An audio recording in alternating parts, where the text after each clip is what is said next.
8 hours. For 8 hours. I can talk for 8 hours. Some of what I say after, you know, like 4 or 5 beers may not be fit for public consumption. Yeah, yeah. But I could talk for 8 hours. Same here, yeah.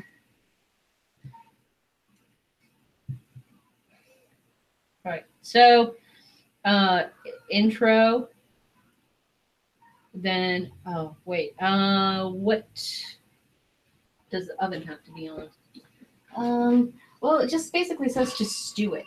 So I would, you know, if we're Oh, gonna just do on oven, the stovetop? if we can do it oven on low, or we can do stovetop on low. Either way, is perfectly. Stovetop is probably Stovetop covered, I think, would be just fine. okay. And that'll keep the house from being too hot. yeah.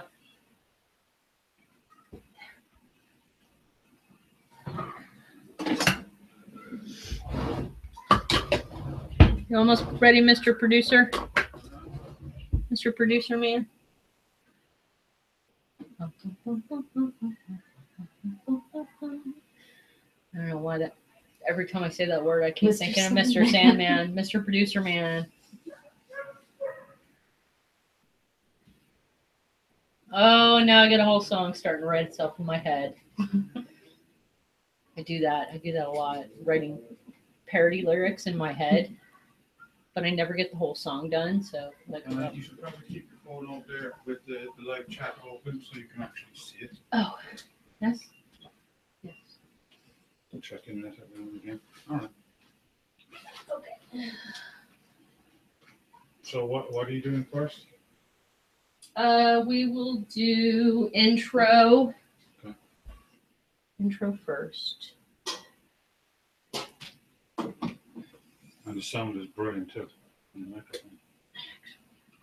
Excellent. Right behind you. Yeah, that's good. We can just put our phones next to each other. And when I'm just like checking the recipe. I'm going to check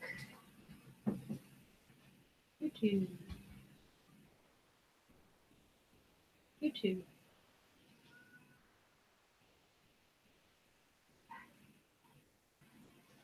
Look at there. We're live.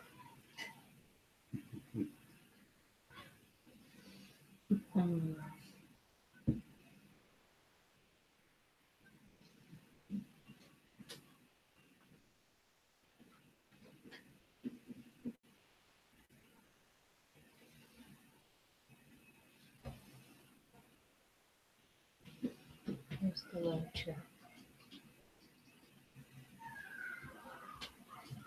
Alarms, media, ring. Look,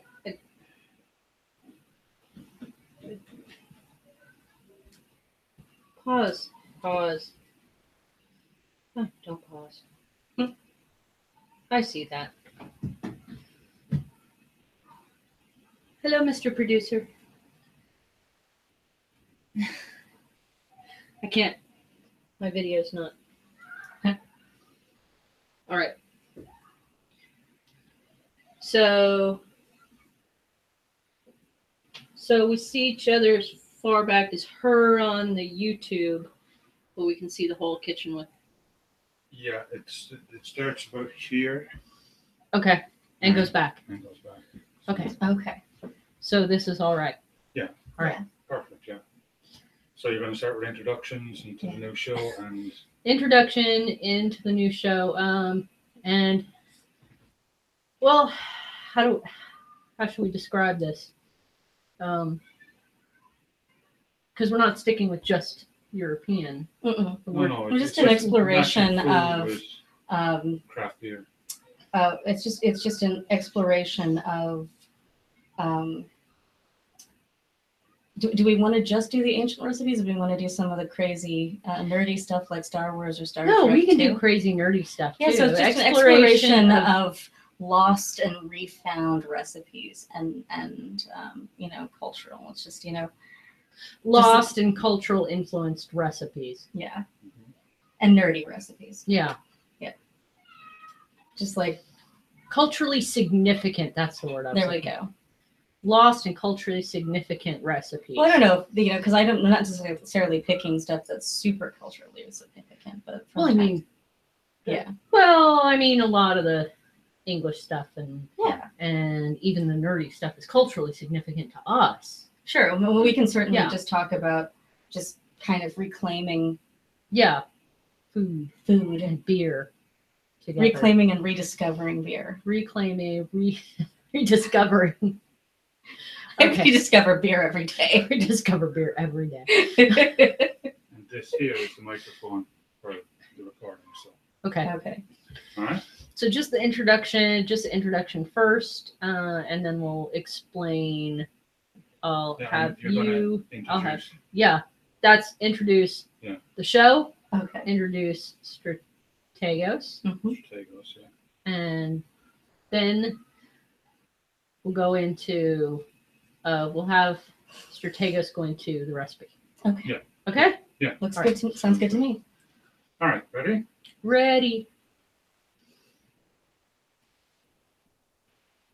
Hi guys, this is S0rceress0 and we're here with Beery Good Tidbits. This is our brand new show. I'm here with my friend Strategos. Hi Strategos. Strategos came to help us with the new show. We are all about discovering and rediscovering recipes that are culturally significant, historical lost, and combining them with beer and wine and all kinds of things that you and I and everybody really loves. So, Strategos, tell us about the recipe that we're going to do today. Okay, so this recipe is from 1545 England, and it was, they call it a stew in the manner of across the sea. See. Yes, across the sea. And by that, they just meant that they were using spices that had been brought to them from places like India, for example. And so it's a lamb stew that is made with water and wine, with sliced onion, and with a variety of spices. I've got cinnamon, ginger, mace, clove, and then obviously salt, because no stew would be any good without salt. So the recipe that I have in its older form, has its description as to take a pottle of fair water. A pottle is actually about half a gallon. We don't have nearly enough meat for that, so we're just going to kind of take down the size on this a little bit, probably do about a pint each of water. A little bit more than this for a pint.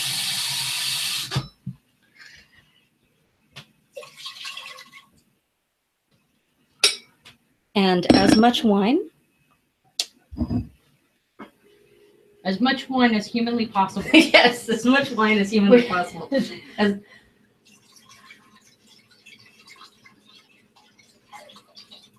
And for the wine, we've actually we actually had a really good deal from Corvallis Brewing Supply. Hi, Joel. This is a Pinot Noir from France. And we know the Henrys really liked their French wines. Pinot Noir is actually pretty close to Burgundy, which is a lot of what Henry would have been drinking. Although he really liked beer too. So we'll see. We'll see beer. We'll be having some beer later in this episode. We'll definitely be having some beer. But wine actually, yes, wine went into a lot of dishes. Okay. So we should probably stop there and start the next section. Okay. Okay. Stopped. So, like a breather or what you need to do. Everyone doing okay? And then, hi, Cy. Cybernauts watching. Alrighty. Let's see. So we'll get the stew we'll get the stew into the next one. I went too far. Oh, that's okay. It's all right. But preparing the pot is great for the introduction. Mm-hmm. And then That looks beautiful. I know about the mace, but I'm not. Do we know anything about? I mean, were the spices really common to get there?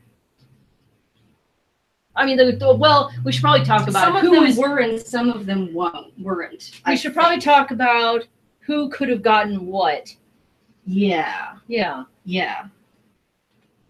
Let me see what I can do here.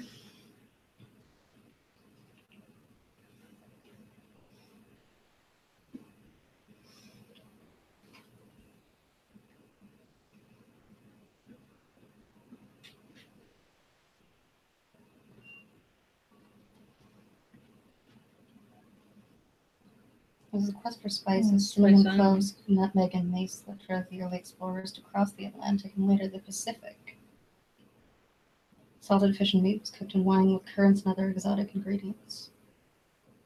But peasants would have had more, what, bread, pottage? Yeah, peasants probably wouldn't have had access to a lot of this stuff, and if they did, they wouldn't have had very much. I know some of it was being used as a way of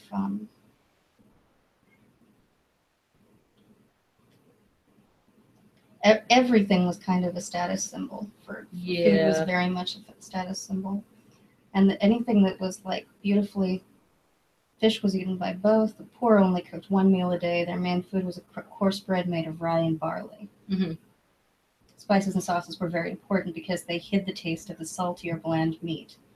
Because basically, in order to preserve meat, large portions of meat, they would be salted or cured, and then in order to make them taste like they hadn't been basically packed in salt.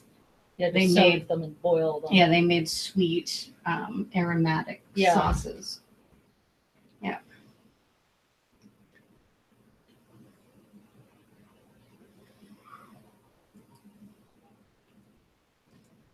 I thought fresh fruit was bad for you.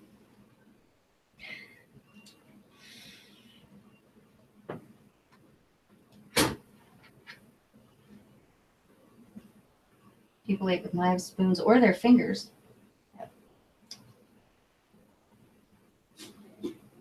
Let's see what we have here as far as spice. The Tudor spice trade. Here we go.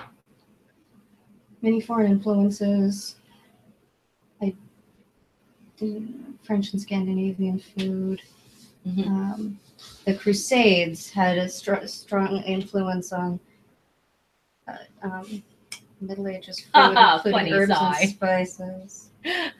So I said, I'm just in 1545. Wouldn't they have ordered everything on Amazon? Entirely true. Entirely true. Foods and spices from the Crusades included cinnamon, cloves, nutmeg, ginger, garlic, mace. Okay, so all of these. So this is the stout, right? Yeah, the bourbon barrel. Bourbon barrel stout. We're just going to test it to make sure it's carbonating. It's not aged yet. That's going to be so good. Well, hopefully.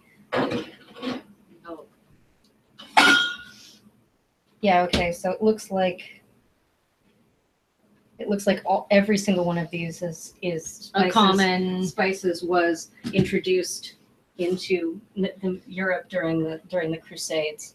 Okay. And so it would have been available in markets for people who had the money to buy it. Okay. All right, Jay. But poor people weren't going to have it. No. Okay, ready? I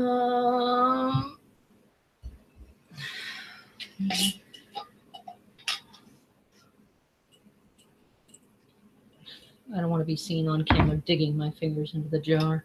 Into the jar of cloves, but you want to have them. Yep. Okay. Now, Strategos, let's talk a little bit about some of the spices that we're using today, because it occurs to me that not everybody could have afforded something as exotic as cloves. Where do these things come from? Well, the every single herb spice that we're using, I'm sorry, it's my first podcast. Every single spice that we're using in this meal today would have been introduced into Europe during the Crusades. People were, came back with silks and new forms of art and new ideas about beauty, and a lot of these, slowly wound their way into culture all the way through Europe and in England, and they would have been available at markets for people that had the money to buy them. Unfortunately, so Tudor England was really a time when the rich people were getting richer. A lot of different industries were expanding, especially metal. And so the nobility, the yeomans, the craftsmen, they're all getting richer. The poor people are still down there where they always were. And so they would not have been able to afford these kinds of spices. So they were developing their 1%. They were developing their 1%. It's true. What did the poor eat? Well, the poor generally ate one meal a day, and it would have been either a form of wheat and barley bread, or probably something like a porridge or millet, millet soup. Yeah. Now I know we must be extremely rich because we buy our bread pre-sliced. And hey, I see windows over there. Yes, we have windows and we have carpets, and we actually have some fairly nice clothing here. Yes, very nice. This must have been a status symbol. The clothing must have been a status symbol too. Absolutely. What people could wear and what colors they could wear, what dyes they could use, those were all based on social status. I think isn't it true that the purple velvet, the deep velvet purple, was actually a royal purple, and only people of nobility could wear it? I believe that's true. I also know that in a lot of I don't know if it was still true by Henry's era, but I know that for a while only nobility could wear black. Oh wow! Yeah. So it wasn't always just a mourning death thing. Yeah, absolutely. Oh wow, that's pretty cool. I know you might have noticed that we're both wearing some beautiful black, well, black, yeah, and hot red lipstick. Beauty treatments were another thing that separated a lot of people. You probably wouldn't see peasants going around attempting to lighten their skin and their hair so much. No, absolutely. Because I know it. Yeah, the bright red lips, the very pale makeup was really in. I don't know where that came from, but and it seems a little ridiculous to me. If you tanned, it meant you had to work outside. If you were tanned, you had to work outside. So it was only the really rich, really high profile people that could stay inside all day, and keep themselves really pale. Well, I got a few things together that at least I think mainly ladies would have used. It's very beautiful. I'm going to ask you to hold this. Absolutely. Gigantic. Hold this gigantic thing of olive oil. Here are a few things. Lemon for the hair. Lime as a pre-skin treatment. And then they'd go out in the sun to lighten up their hair, but they protect their skin.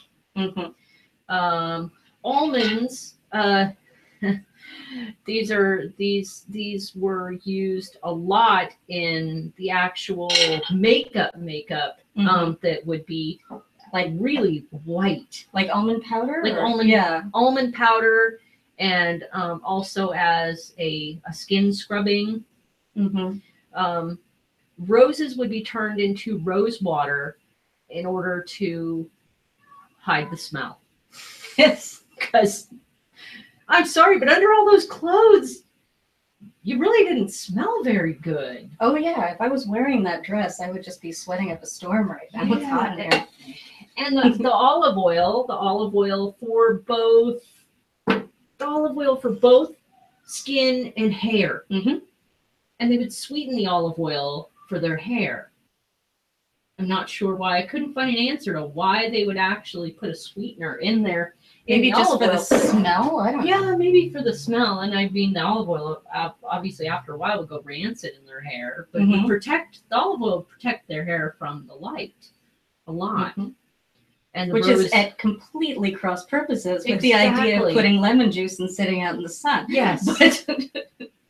And the rose water would just smell good, and it tightened up the pores so that, you obviously didn't try not to sweat as much. Yeah. And then the spices go into the food. I know this is the mace, right? That is the mace. Mace is actually the outer part of nutmeg. Mm-hmm.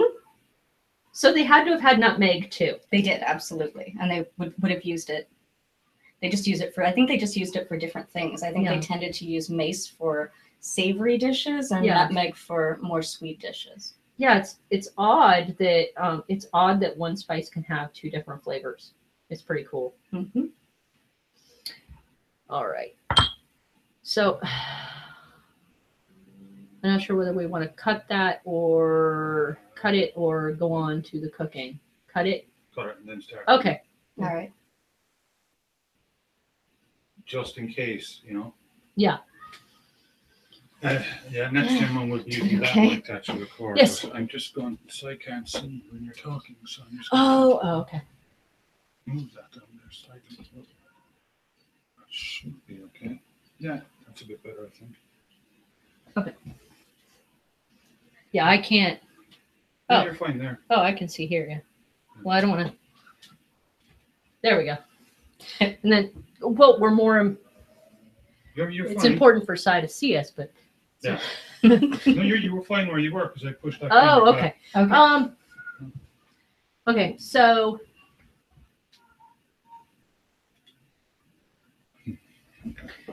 Let's move this. Oh, I forgot to mention the thing. Oh well. Which thing? The moisturizing thing, how to actually do the makeup. You can do that in the next section. Yeah, I can do that. We'll go back to makeup in the next section. We didn't really talk about. Oh, let me grab the makeup in the bathroom.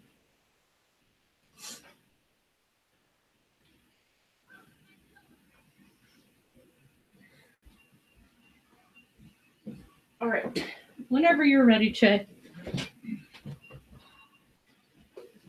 I'm guessing. Yeah, I know. So am I. I want a beer so bad. We'll get the beer. Let's do the makeup, and then we'll go into the actual recipe. Mm-hmm. We'll finish getting the recipe in the pot. You could throw one of the bourbon barrels into the freezer if you want. Oh, yeah. Very good idea. Oh, be careful. I hope so too. Me too. Hasn't aged yet, but Okay. It's aged for 4 weeks. So we'll go ahead and talk about modern ways to recreate a 1540s look. Mm-hmm. And then we'll go into the recipe and get the recipe going. Is a wooden spoon going to be sufficient, or? Let me check something real quick. Just make sure that I've got my. Modern utensils. Love modern utensils. Oh my god, I wonder where my other wooden spoon went. It vanished. It's gone. I'll bet the guinea pig ate it. Yes, I see you over there, demanding attention when you can't have any. Are you staring at me? You are. Oh, the ear flick. Don't flick your ears at me. You're not getting anything else today. You have an entire pile of guinea pig pellets there. Yes. Yeah, good.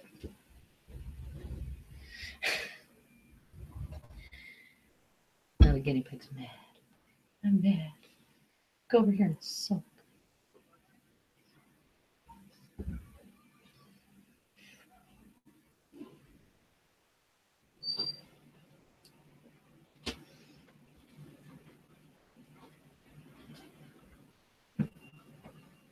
Only royalty have access to Teflon. It's true. It's true. Teflon for the masses. Teflon for the masses. We're all in the stuff that only rich people had access to too, which is makeup too. Makeup was status symbol too. So, light hair and snow white complexion, which was complemented with red cheeks and red lips. Pale complexion could only be achieved by a wealthy woman. And Elizabeth did have the natural attributes of this ideal, but she enhanced and exaggerated by using white makeup. Mm-hmm. Were they just It was white lead and emulating vinegar, and her? we're definitely not doing that. What, vinegar? White lead and vinegar? Oh, lead. Yes, I forgot about the lead. And the lead kept going on and on throughout Madder even and China vermilion and were Japan until the 1940s. Cochineal, madder, and vermilion were used for lips and cheeks. We can mention the lead, though. Kohl was used to darken the eyelashes. Although, if you didn't have didn't have naturally light eyelashes, you wouldn't have done that because you would want. Yeah. So, and hair dye. Yellow or red, yellow hair was really popular. Oh, yes. But yeah, I liked this here. It said that this was not a time when makeup or use of cosmetics was frowned upon. Rich women, royalty, and nobility wore makeup as an indication of status and rank, and especially to cover up scarring from diseases like smallpox. Ah, yes. Okay. Okay. Straighten my head. I'm probably gonna screw it up anyway. Well, That's good. I'm sure I will. I love the word every single time. Okay. Okay.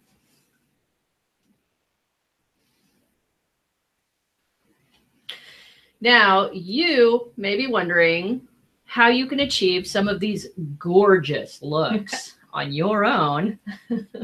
Well, I'm going to talk about that a little bit, and we can describe what we've done. Now, we know our basic, we have basic foundation. A lot of women and a lot of men, perfectly okay, use these on a daily basis. Now, to get a bigger, more dramatic use of the foundation, if you just use powder foundation instead of liquid foundation, try this. Wet your face, dry it, then put on a little bit of lotion. And let the lotion dry just a little bit. Then put on your foundation. And you'll notice a significantly brighter look to it as the powder sticks to the lotion. Then you'll want a really bright lipstick. This is probably the brightest red lipstick I own. Would they have had bright red lipstick like this? Absolutely. And what would they have used to achieve the white? Instead of, because I know we have modern foundation, bare minerals and all that, but they didn't have that back then. They actually mixed a combination of white lead and vinegar. Oh my God, I'm not doing that. So it was, and they would just paint it on super thick because they often used it to hide any kind of scarring they might have from smallpox, stuff like that. It was a status symbol to be beautiful and white and not have to go out in the sun and not to have any scars. Imagine that it was a status symbol to be white. I'm sorry. No, it's okay for teasing you. Things just hardly ever seem to change in the world. No, but the red lipstick actually really does look good. Although I thought they didn't do anything to their eyelashes. Well, they actually did. They actually did get some of the darkening rouge kohl that was used in the Middle East, and they would use kohl on their eyelashes. Although, because it was so, like in fashion to be blonde at the time. Yeah. If you had naturally light eyelashes, you probably wouldn't have added any color to them. Yeah. Oh wow, Yeah. That makes a lot of sense. Well, I'm going to real quick move the makeup. Yes. And we're going to get into the Food.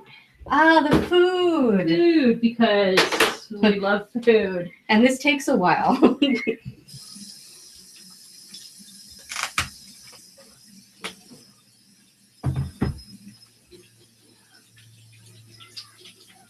Cybernaut is asking, do you guys subscribe to JAS Townsend? What is it? I'm not sure what it is. JAS Townsend. I'm not sure what that is, Cy. Yes, probably channel. Oh, yeah. Oh, wait. Is that the guy that does all the ancient recipes? If so, yeah, I completely follow that one because I really love it. And with the mushroom ketchup. From Yeah. 1700s? From 1700s. Yeah. I wonder if that is that the guy you're talking about? Yes, 1800s cooking. Yes. Absolutely.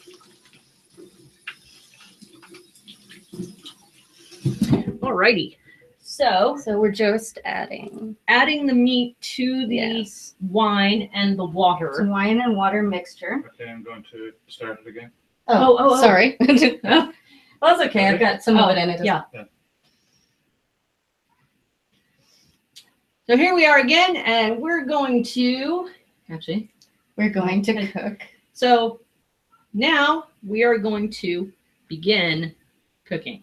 Yes, we're going to begin cooking the lamb stew in the guise of Beyond the Sea.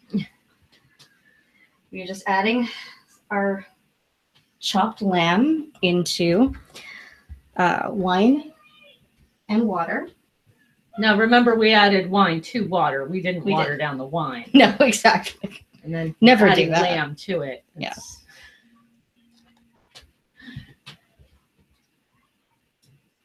Are we going to put the bones in there? I think so. I think I'd like. Because I'd like there's to- some nice marrow in there. There's some nice marrow, and I think we'd like to get as much of this meat off the bones as possible, and they'll come off way more easily after it's been stewed for a while. Now, do the spices go in there right now? The onion goes in first. Oh, So sliced onion is added to the top. So the recipe basically says to add the lamb and then to put sliced onions on top.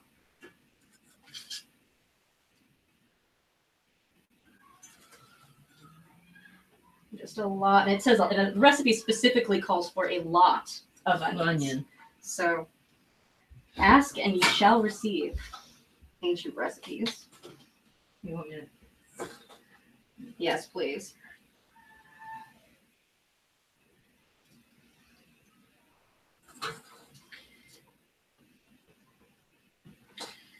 Don't worry, there will be photos and an entire recipe for this. Absolutely. Both the original older one and also kind of our interpretation of it. Because the old one doesn't actually have any real amounts to it. No, it doesn't. I guess that's because they kind of figured everybody knew, the basic amounts that went into things. Yes, all recipes that I've found prior to about the Victorian era, they don't list ingredient portions. They don't list cooking times. They just pretty much assumed that anybody that was going to be reading a recipe was a professional cook. Yeah. And knew how to, roast a chicken or knew how much, of each spice to add. Yeah.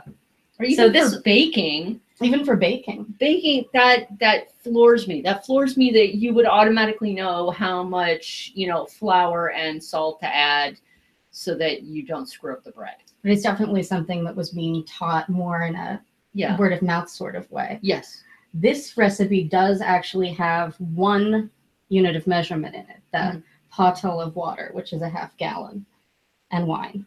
But it doesn't actually give you an idea of how much lamb they want, how much onions, or how many spices. So we're basically doing this to taste. So how much of each spice are we thinking of using? Well, Because I know a lot of these spices, like to us, are super strong. I've kept it to about a tablespoon or under for everything because I think that we wanted to have a really strong spice flavor, and we've got that beautiful red wine in there, so it can handle a little bit of spice. But I don't want to overpower the meat or make it into something that's inedible. Fantastic. So I've got a little under a tablespoon of cinnamon here. And we're just adding everything all together right now. You can go ahead. Got about a tablespoon of ginger. It smells so good. It smells so good. The mace smells sweet to me. Yeah, it almost, but it also almost has like a little tartar aroma than nutmeg does. Yes. In that sense as well. I've never actually tasted mace. I can actually just taste a little bit. Oh, yeah. right now. Because it actually does come It's from... actually really quite savory. Yeah, it actually comes It's from delicious. the fruit around the nutmeg. So Delicious and beautiful. This is some Clove. ground clove. I don't know if the original would have been using whole or ground cloves, but now, in this case, I think it's just a little bit Yeah. better for us not to have to worry about biting into a whole clove. Now I'm not sure how much. I didn't know how much salt you wanted, so I just took a bunch of kosher salt. It looks good to me. I mean, we can always add a little bit more later if it's not if it doesn't seem. Well, salty. I don't want to put too much in there, or because that's way more than a tablespoon. Probably.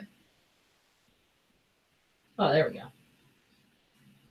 Would handfuls have been used? Handfuls might have been used as a measurement. Probably. I doubt anyone would have actually been, Yeah. getting a stern measure on any of this stuff. Well, a handful. I wonder if this is where the pinch came from. Oh, probably. The pinch of. So I just want to make sure that I'm not really going to try to stir this much because we're going to just slow stew it. But I just want to make sure that all the herbs are covered. covered. Yeah, exactly. Spices are covered. Right. Now. All right. Now the recipe just calls for doing that and then for stewing it until it's nice and tender. So is that covered? I would think so. I mean, the original, they might have been using a stew pot over a fire, which would have been like just a big pot. Mm-hmm. But I think that in order to keep it nice and low and slow, Yeah. doing it, covered on a lower temperature is Okay. probably going to work. Well, we're going to simmer this, and We're going to simmer it, and then it's going to come- smell so good in here because it Yeah. already does. we're going to come right back, and we're going to drink some beer. Oh, I can't wait. My favorite part. Hang on just a sec. Let's let Shay get a photo of. Oh yeah, that's not as pretty as it was before I started. I should have let you. Oh no, it's okay. Because people need a realistic, of how it's It was going to look. so pretty before I started, though.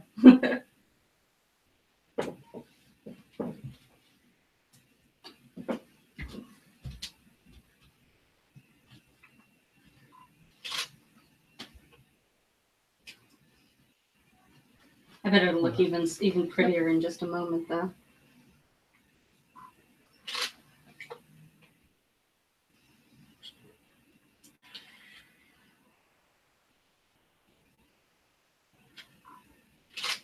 Yeah, we just blended slightly.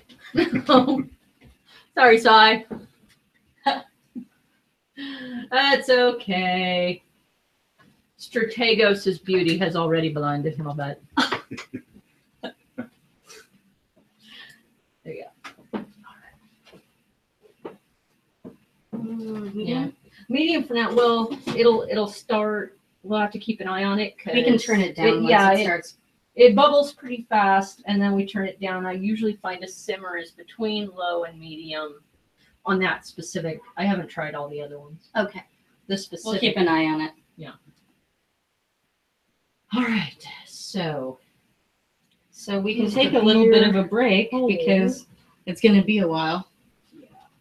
And whenever you want to talk beer, we can talk. You can talk beer. We can talk beer. Whatever. I'll mostly let you guys talk beer. well, drink a little Yeah. beer. We've also got the wine. Yeah. Because I didn't use actually a lot of, I didn't use very much of that wine. Yeah. Do you want to check the bottle in the freezer? It's probably not. Well, it's not supposed to be. No, it's just to calm down the yeast. More? Yeah. Okay. Yes.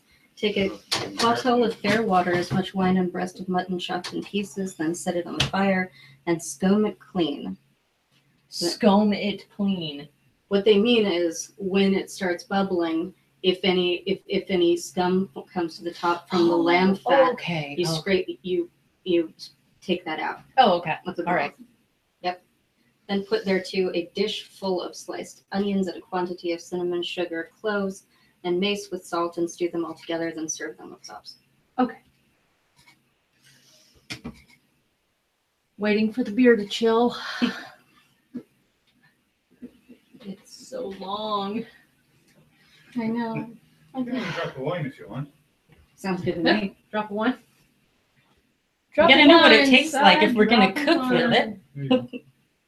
Yeah, please. Oh, yes. We have to know what it tastes like if we're going to cook with it. Oh wow, that's beautiful. Yes. Mm. No, I'm not leaving the producer out. Thank you. You're welcome.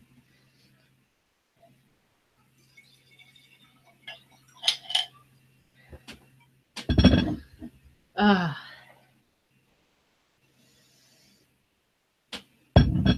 Mm.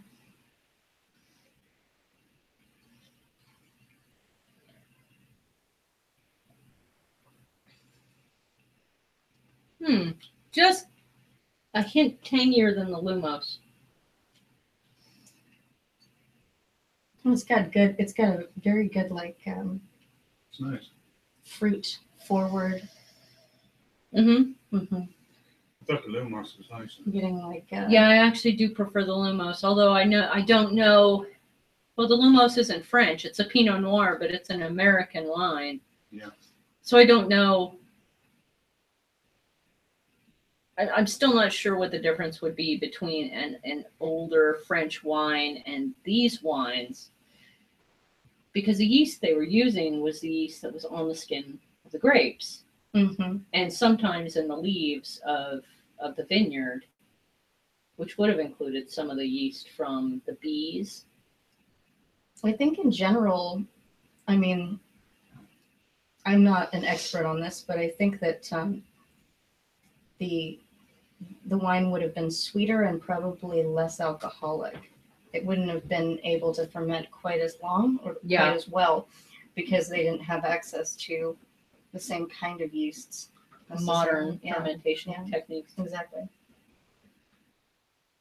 So that does produce a sweeter wine because you're not getting all the sugar into alcohol. Exactly. So they definitely would not have had Cabernets, No, probably not. which on one hand would have made me happy because I like sweet wines. But I just really like the nose on this. Yeah. Okay. It's really spicy. spicy it is. Yeah, and I know I'm standing next to the pot with the spices, but I mean, it smells, it's like tart fruits and currants and black pepper.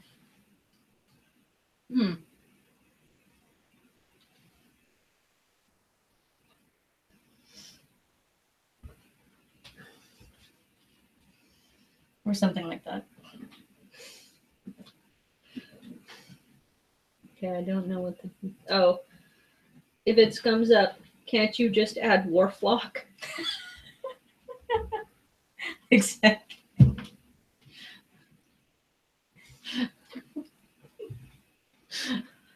So I asked, if it comes up, can't you just add Warflock? Yeah.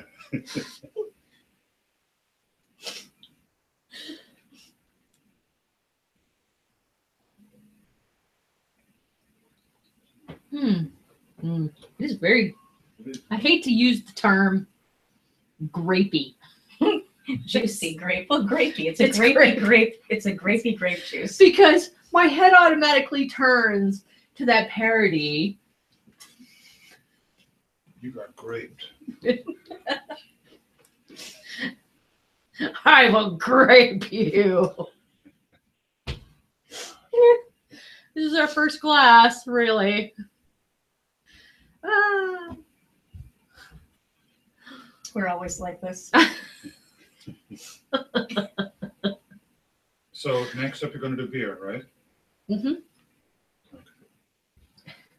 We'll do beer, and then well, we can leave the live stream running, Oh, we but leave the live stream. we can leave the live stream running, but I mean, we won't be in here the whole time. Yeah, I don't know if we could bring it with us, or I don't know if we wanted to go take it somewhere where we can actually sit and keep chatting. Because otherwise, Not we're just sure going I to wanna- be I'm watching not- a stew boil. Yeah, I'm not sure I want to bring the live stream into the living room Yeah. right now. With We can come in and out here. yeah, we can come in and out of here. It just won't be very Entertaining. exciting. Well, they can hear. Yeah. Microphone will pick it all up. So Suppose how we long could bring does it- kitchen chairs in here. Yeah. Chairs. In Yeah. here. I can sit here next to my pot all day, just like a proper Tudor housewife. Tudor housewife. Yeah, I put one chair. Oh my God. Oh, show the clothes. You never showed the clothes to the live cam. Oh, to the live cam, yes. So here's what we've picked out for you to wear, Sai. It's gorgeous. It's got some really nice ties here, but you know, you gotta leave a little cleavage for the girls. Lovely blue skirt. The I'm sure the blue skirt will definitely suit you. I don't know how realistic are these bodices? Are these like with this? I mean, not the material, but Yes, style actually, is- this style is actually pretty realistic. It's these sleeves would have been detachable because this wouldn't be a blouse. It would have been a chemise with attachable sleeves, yeah. and then the skirt would go over the bottom half of the chemise. Okay. And Now, then there- this would probably have boning in it too, although it doesn't. Not necessarily. It doesn't Yeah. necessarily have to. I think this one actually does have a little bit of boning in it. It does. It actually does have a little. Oh, yeah. boning. How about the were the chemises like the full body ones? I mean, would they have come up Either or. and then Either or. Like- They'd either have gone down to here, or they'd have gone all the way down, and they would have been. It's kind of like a scoop-necked yeah. night dress, basically, of some kind of lightweight, usually white fabric, and it would have gone Mhm. down. You know, sometimes they went to the knees, sometimes they went to the ankles. I think there's another term for it other than chemise. I think chemise is the one that's down to the knees, and the Camisole? other one is. I think the other one that goes down further was called like a. Oh, what was it called? A shift. A shift. And well, I mean, women still wear shifts today. Mm-hmm. And then the other one is kind of the basis of the modern slip, the one that just goes Yeah. down to the knee. Yeah. I'll be right back. Check the bourbon barrel. We'll check the bourbon barrel in a second. Sounds good. This is the nerve-wracking part because it may not have carbon. If there's a slight leak in the top, the gas just leaks out. So we'll see.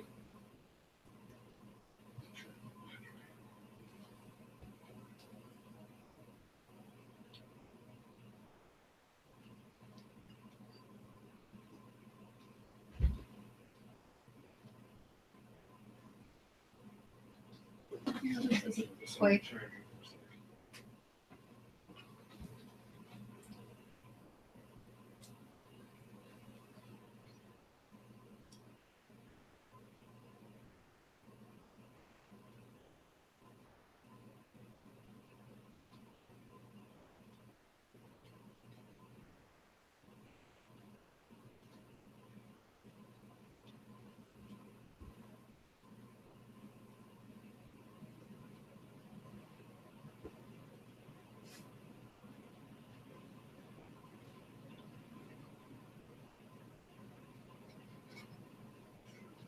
chat for a second. 10 minutes or so. Yeah. You talk about homebrew and Awesome. how important it was and the different types of who got which beer. Oh, sure. This setup here would be perfect for doing live brew. Yes, it would. Absolutely. And I'm just going to keep checking the pot because once it starts boiling, I'm going to want to stir it and then turn it down. Get it down, yeah.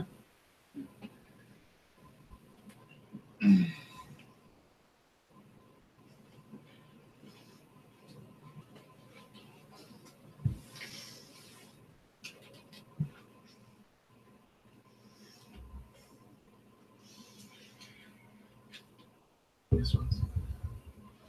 Yeah, the recipe site I had said the whole scumming thing had to do with that, getting that. The way I interpreted it the first time I read it was make sure your pot is clean.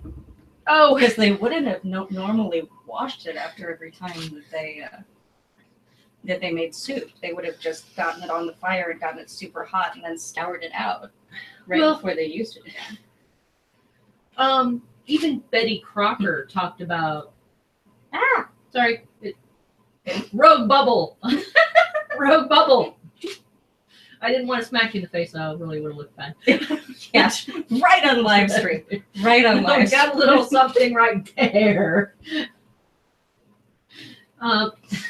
Even Betty Crocker talked about Actually. they're attacking from all sides. Even Betty Crocker talked about, removing the scum off like chicken soup and things like that. Oh, yeah. Or the foam. Mm-hmm. Oh Yeah. my God, this shirt is getting so hot. Oh, you might need to be wearing a tank top or something. So I'm not sure, because I have 100% of the time in all the soups and stews, I've never descummed it. I've never done it either. I've stirred it back into the pot, and it never tasted any different. Like, to me, I like the taste. I think that it adds flavor, but maybe it just depends on how long you cook it, because we like our lamb well done. Yes. So by the time we're eating it, all of that fat is basically disintegrated. Yes. I'll check it. If it gets a weird scum because of the wine sauce, then I'll Yeah. Yeah. But it's, the way that it's phrased too, it sounded like it's happening before you're adding. Before that. Yeah, oh, before okay. you're adding the lamb. So I just didn't know if it. I mean, that's just a. But the site that I use is usually very authentic, and that particular. So I'm gonna trust them.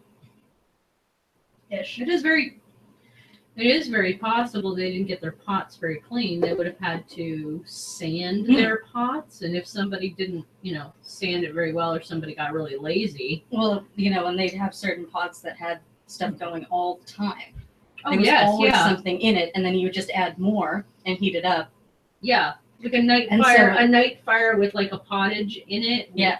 With just bunches of grain and So if you just had random one bits. good pot and it had stuff in it, and it had, Yeah.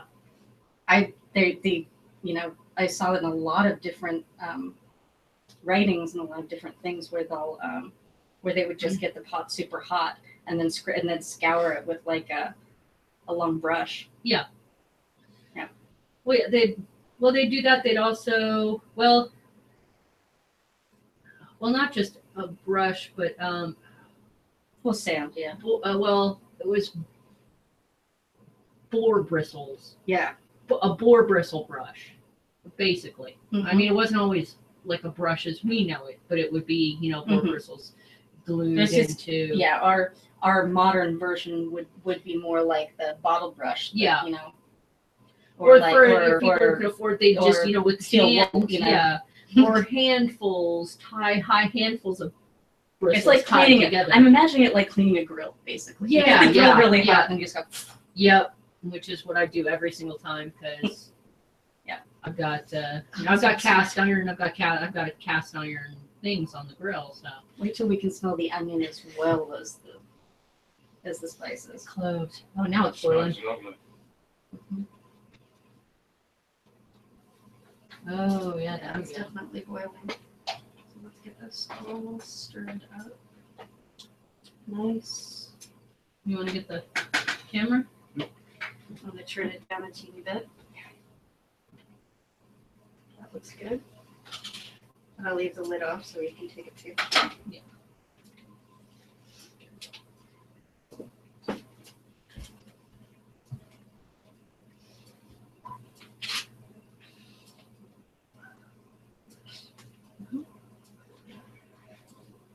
Foam is usually caused by strings of protein. The longer you cook it, the more the strings break down. So stirring it back in would work if you cook it long enough to break down, like you said, Okay.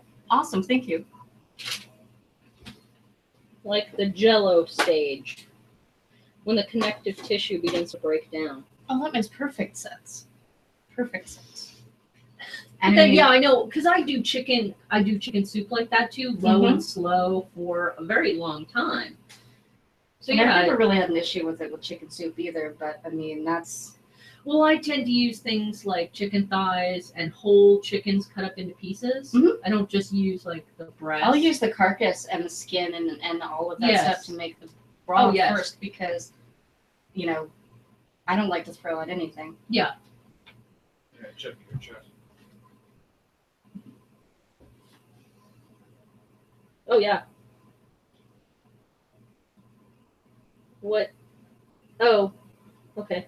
We'll answer that on the. Oh, How long did the bourbon you used to soak the chips last?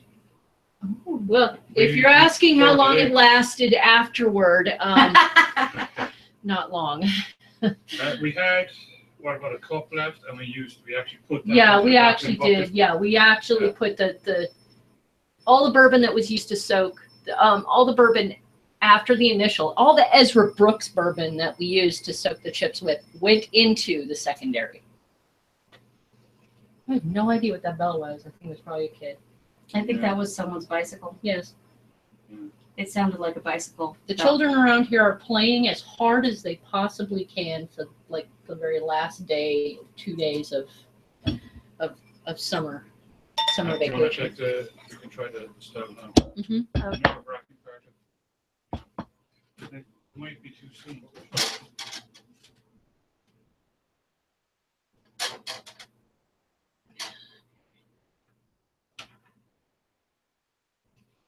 Good. Oh yeah. I'm gonna try it off camera. Try it on camera if you want. Go Well, on you over. said you said you needed to let it charge. Yeah. Okie I dokie. should have brought the Oh, you sword. want to do it? I No, have no, we don't have exactly to do it right all Yeah, right not now. for that one, but that's for the live stream. That's just me on the side. I don't know. We'll see. So Might be. It's way too soon, but we'll try it anyway. No, not. little ones. Just have your Mazama glass. I don't want to leave Sai out of the loop. The big reveal. Big reveal, yeah. Okay. There you go. All right.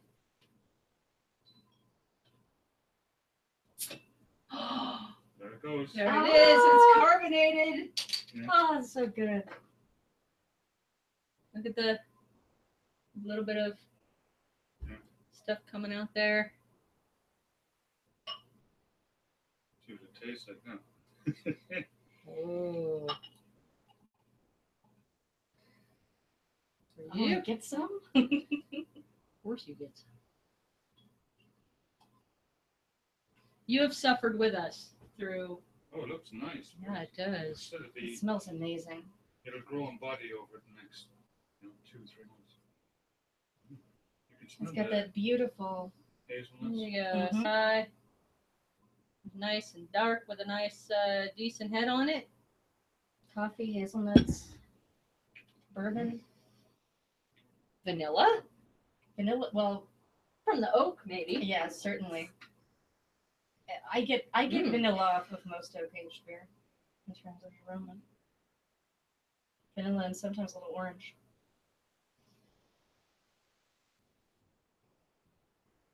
That's really good. It's very tangy. Well, it's Well, going to it's got settle that- down. for a Yeah, couple I'm of sure it'll months. settle down. Well, it's just Maybe got it's the that wine rich, too. rich. Well, it's just got that rich undertone that some stouts have. That brown malt just Yeah. retains a It- little bit of its It definitely does not taste infected. toastiness. No, No. it's perfect. You can taste the hazelnuts. Mm-hmm. Hazelnuts are in No, there. it's not. It doesn't taste at all wild. It's just good.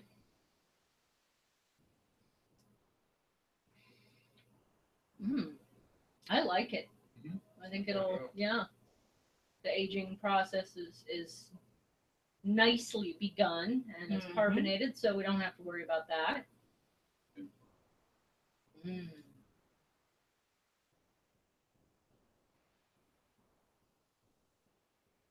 Very nice. Good idea, Jay. Next time we use a bigger stout though as the base. Yeah, a nice big stout. Imperial stout. Yeah. Is that the simmer you want, or do you want it lower? I think we might want it a teensy bit lower. But I don't know. We can always watch it and turn it up if it Yeah, looks we like can it's always going to watch go it. down too much. I need to take a note of what time it is. It's about 8:30. So Final ABV. I can't remember. It was about 8%. oh, It was. I think it was That's over pretty- a little over 8%. Yeah, The 8.2 what did or so. That's what did pretty we use the strongly in hazelnuts range of for? what I like. we Yeah. use the hazelnuts because nuts really go well with stout. Yeah. And I really love hazelnuts in general. Filbert Browns are my favorite.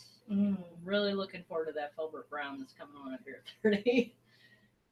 Oh, I love that one. But I'm looking even more forward to that stout. Yeah. Oh no, that's the Oh, stout. The and- porter. The porter that Dave keeps refusing to put on. Yeah. Which one? There's a porter that Dave keeps. Oh no, when that one goes. When that one goes. No, when that one goes. I think my mom actually texted me about that at one point. Like, what's wrong with the porter? Yeah, I know, because it there's was nothing on and wrong then with the porter. Yeah, Dave's being fussy. Can we put the lesson, porter on? No, Dave's not here, man. Yeah, lesson learned with brewing this one is that the next time we're going to put the hazelnuts, the chopped up hazelnuts into A bag. we're not just going to dump them into it. Because one, the hazelnuts get all mixed up with the yeast, Yeah, and it would be nice to eat them afterwards. oh my god, the hazelnuts in the beer Oh. taste so good. Oh, because the hazelnuts that were soaked in the bourbon Yeah. tasted amazing. I can only imagine. An Actually. oak chip soaked bourbon. Yeah, I need an entire bottle of bourbon soaked in medium toast French oak chips. It's a requirement for survival at Mhm. this point. And you could also, at some point, I don't know how big your kettle setup is, but some of my friends they'll do like a cork. It's like a ladder made of cork that you can actually soak, and Really? it creates the same effect as bourbon barrel, but you can just pull it in and out way more easily with less Difficulty. with less cleanup. Yeah. I was gonna try to get a really skinny cheesecloth bag so that I could pull it through the secondary, That works too. or make one, because I know how to make a cheesecloth bag. It's pretty easy. Mhm. Make it really skinny, and then we can put the oak chips in there. I am going to defer to you on this because the only thing I know about this is what my other brewer friends have told me.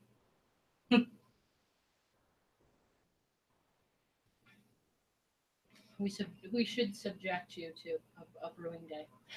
I would love that. I would love that. It involves beer drinking. Imagine that. I've wanted to do brewing for quite a while, and just And small batches are great too. Small batches are great. You can take home, like a couple of those jugs to ferment yourself.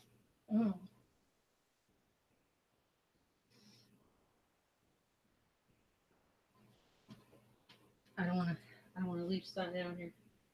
Yeah, that's when I'm going to laptop up. That's when I'm going to put up the shelf. Yes. What'd you use them for after using the beer? We actually we had to throw the hazelnuts away. They were so mixed up with all the trub. It was pretty disgusting. It was. It really was. horrible. We had a taste of a couple of them that we got that were floating on the top. And they were And really good. delicious. They Yeah. were. He said. So I said, if you ever do pecans, make sure to skin the nuts. That sounds painful. So, no. Bought a sonic cleaner for oaking my bourbon. Turns 1 hour into 1 week of soaking. Wait. So Is that backwards? wait, a sonic cleaner can lessen the time that you have to soak the oak chips. Yeah. Should probably just. So you can see them chat here. Oh, all right. Here we go. This is better.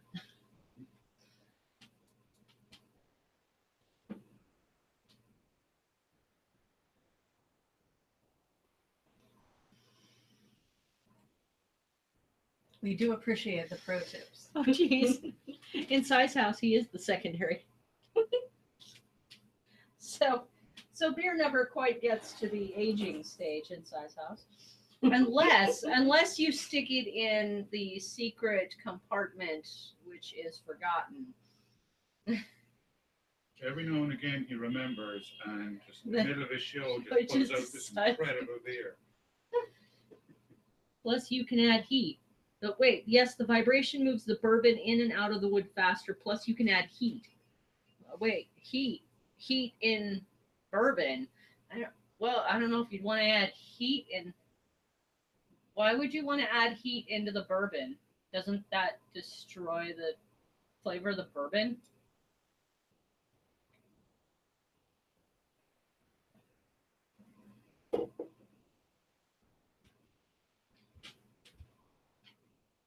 I'm going to eat one of your skin treatments. Feel free because we have an entire can of almonds.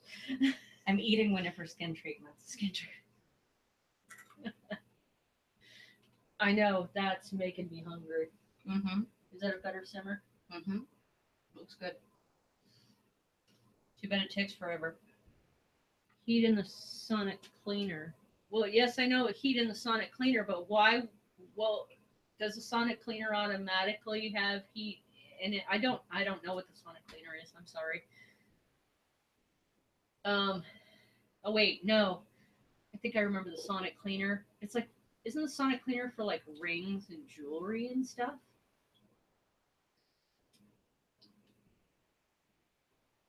You have to keep it below the evaporation point of ethanol. Around 165 is good. Well, yeah, that would work. 165, yes. I don't know if anyone's going to be.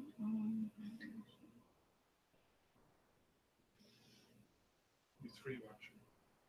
Yeah, they use them in armories too. I kind of wish I had that for the horseshoe. To clean, oh yeah, and clean gun parts. We did it the hard way, you know. It's a pain in the butt.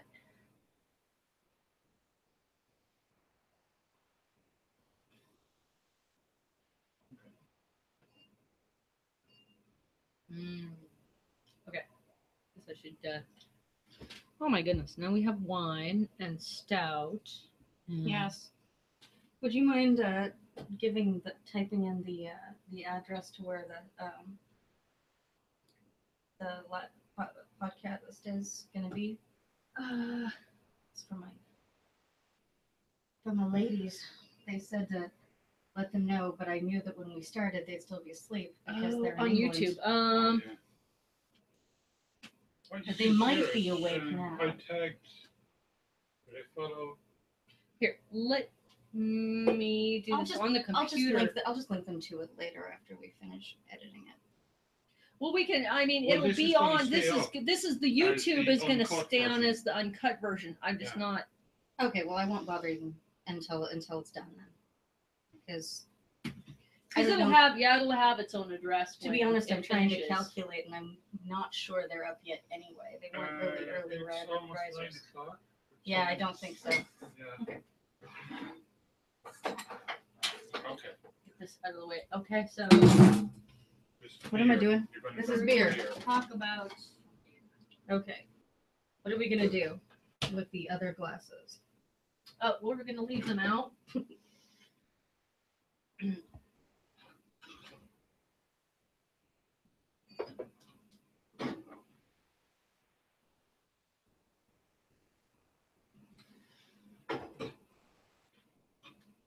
I actually think this has a better.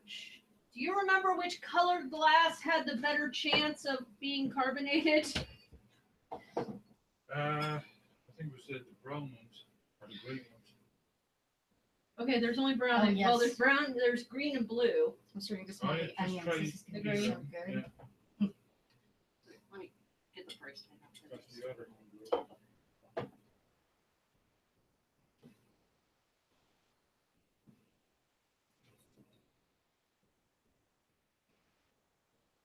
They wouldn't have had spicy ones, but they would have had, like, well, Yeah, They they would have might have spiced- actually.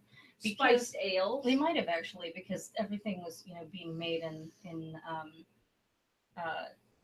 either personal breweries and in pubs or home breweries mostly, and and so every brewer would have done a different thing, and oftentimes they would have added spices or fruit or whatever they Yeah. wanted to get the effect, make it taste better, and especially the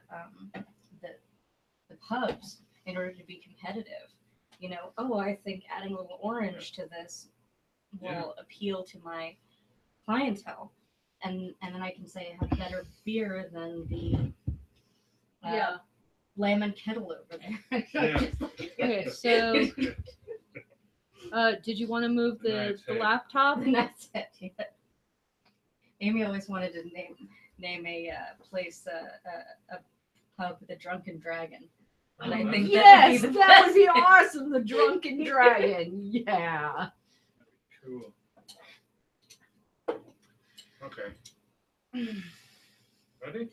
I hope so. I'll talk about the curmudgeon first. Wait, we need other glasses. Well, we're not sure of the glasses, so. Yeah, that's true. That's true. We are a bunch of glass holes around here. Yeah. That's Two then. weird. I'm fine with a jar. I'm fine with whatever, There's these ones. as long as I get to drink beer. I can't really see it very well. Maybe the mason jar.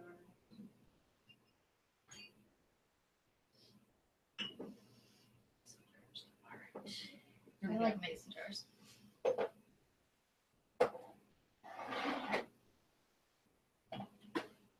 You can, I'm glad you can really taste the hazelnuts in that bourbon barrel. That's really good. I really like it. Well, it'll be better Now, in a couple of months. Can you Just see? have them. Can you see these in the? You can. Oh, Well, actually, I'll yeah, come back to that. I'll do this first. Okay. Ready? Yeah. Yeah.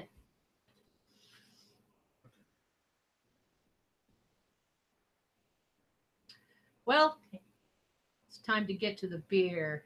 It's the good part. Now, as you can see, we've already been imbibing a little bit. A little bit of homebrew, a little bit of wine. You can't cook without drinking some of your own product. You can, but it's not fun. Oh, no. Don't cook sober. It's no fun. Now, these are approximations of what you might find in an older kitchen. I think literally everybody drank beer. In 1540, literally everybody drank Pretty beer. much everybody. Everybody. drank beer in 1540. Yeah, absolutely. Beer went through a variety of stages. The very first brew product was the biggest and strongest. Then you'd have a little bit less strong product, And then you'd have what was called small beer. And this was very least alcoholic, and even children would be drinking this stuff. Because who wanted to drink water back then? That was just not was good. Scary. It was dangerous. Yeah, exactly. With all the dangerous organisms floating through the water supply, drinking And beer sanitation issues and all that stuff. So drinking beer can save your life. Yes. Yes. Here is Founder's Curmudgeon. This is an old ale brewed with molasses and oak aged. And I think I think that probably doing things with molasses was like a sweeter beer and a spicier beer. Maybe that would have been realistic, wouldn't it? I'm not. I think so. I'm not sure. I mean, I know molasses is a byproduct of processing sugar, and so, but it's something that may have been available to brew with, and it seems to me like this is the kind of thing that like would be available more at a pub, a specialty pub brewery would want to add some interesting things to make, and they'd also be capable of aging it. Your farmhouse beer wouldn't, I don't think, be aged. Well, I think it's very. Old ales Not and really sure. big ales would have settled really well Yes. with a very rich dish. And lamb, even then, was rich. Yes. Even the flavor of lamb is very rich. And we really need to try this out so that I we really can tell. desperately need to try it out, see how authentic it is. So let's see what's so curmudgeonly about Founder's Ale. Let's see. About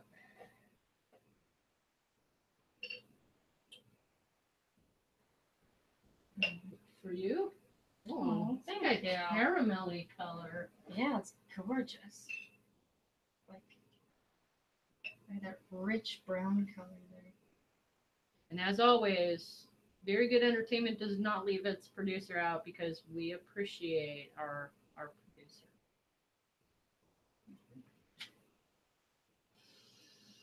Ooh, I can smell molasses in there. Oh yeah.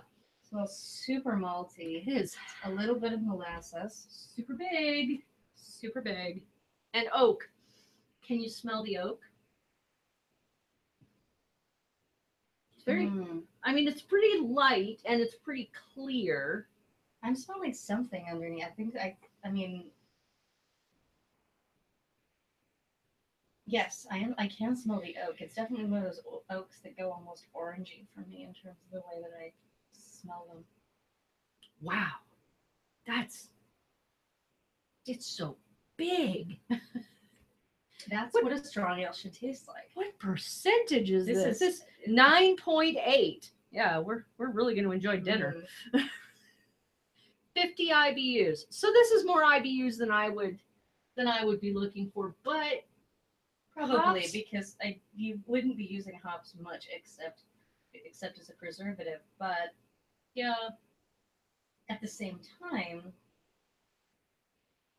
something that they're going to put molasses in might have a lot of hops in it. that's true to In order overcome all that because sugar. if you were gonna age anything in that time, they didn't have refrigeration, so they need the hops. Absolutely. This is actually really delicious. It's really big and caramelly and It's super caramelly. super caramelly. It really tastes. I mean, like to me, this is like the definition of a strong ale. It just has that really full, really rich body where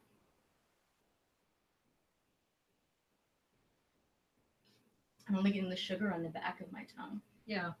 The front of my tongue is just getting this nice, rich, brown-ish ale, And good news for those of you who have access to Founder's beers. This is not intended for only the rich. These small bottles actually cost me about $5. really wasn't that expensive at all. I think probably for a 6-pack, it might be a little expensive, but if you're out for just getting one, it's pretty reasonable. But wait, there's more. This might actually be available to more people than Founders Beers. Old Stock Ale. This is 2017. This is a non oak barrel aged one. The oak barrel aged is significantly more expensive. This is 12%. So, North Coast Brewing Company. That's definitely going to be another one of those first run ales in terms of. Yes.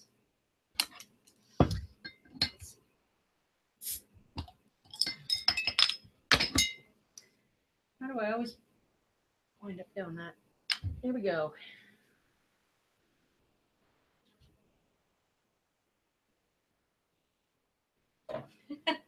We're deciding the glassware. It's really difficult.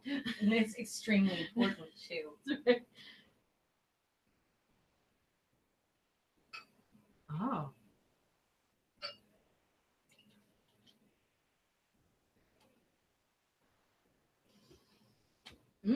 Okay, this is. Well, this one's actually a slightly lighter color almost.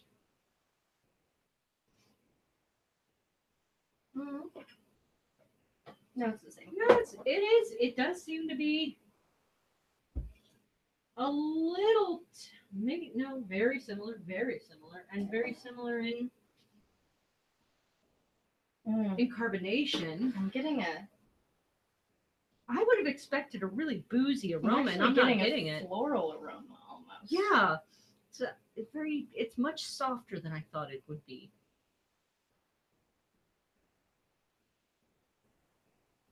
This is even sugarier, more sugary than the Founders. Mm-hmm. But it also does taste a teeny bit floral. It does. But this does not. I mean, if this is 12%, it doesn't. It doesn't taste 12%. It doesn't have, like the boozy character of a lot of bourbon barrel. I wouldn't think it was 6%. Yeah. This could be really dangerous. That's As a really strong ale, dangerous. this would be really dangerous. You could drink a tankard of this and be very happy. I think it's really, but then again, if we're talking about the Tudor England, yeah, I think that the flavor here is very, very appropriate. You've got your dark malts, you've got your, you're bringing up the tankard, huh? The tankard.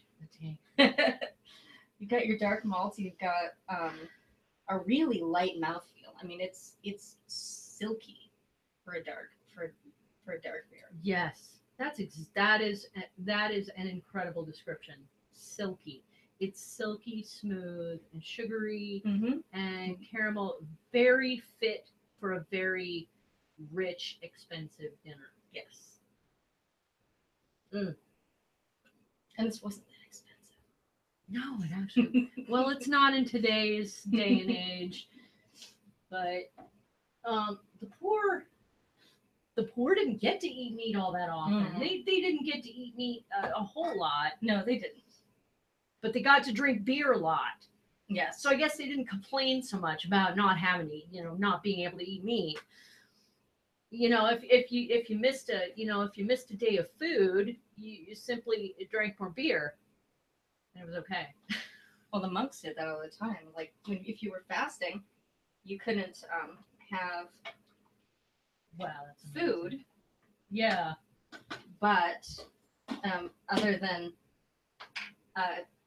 a little bit of bread and water at certain times of day. Yeah.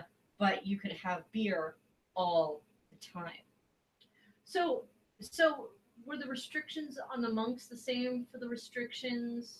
I mean, I know that people in England at this time were not allowed to eat meat on Fridays, Wednesdays. There were certain days when I can't remember which days. I know their Friday definitely they could not eat. I'm pretty sure Friday was one of them. Yeah. They could eat fish, but that was like the only meat they could eat. Yes, they started putting in laws that said, oh, you can't have fish on certain days.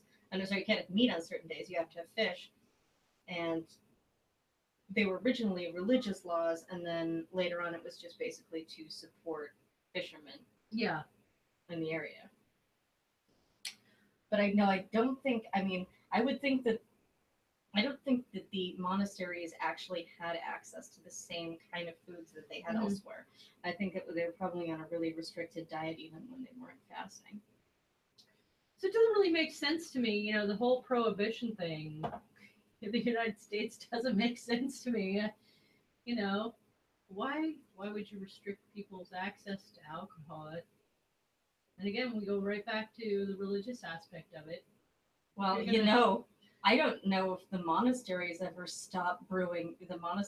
the US ever stopped brewing beer. That would be something to look into historically, because a yeah. lot of the monasteries say, oh, we've been brewing beer here since, the 1800s. Yeah. Did they stop during Prohibition, or did they not have to?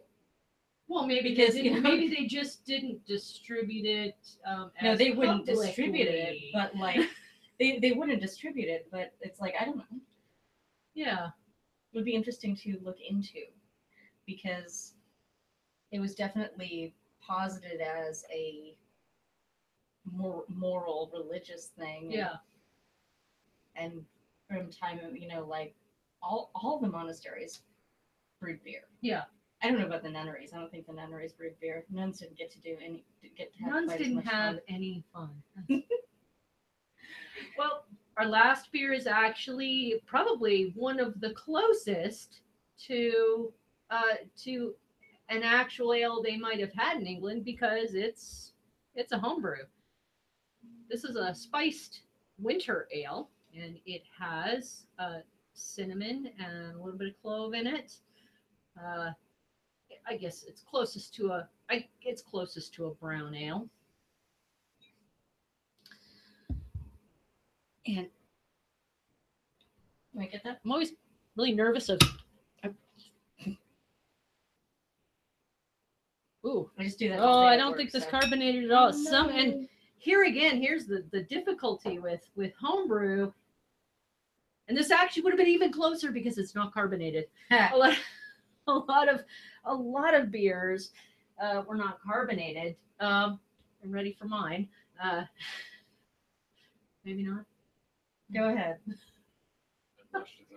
Yeah. Well, yes. Although I'm That not would sure also this be is real. terribly realistic. Terribly realistic.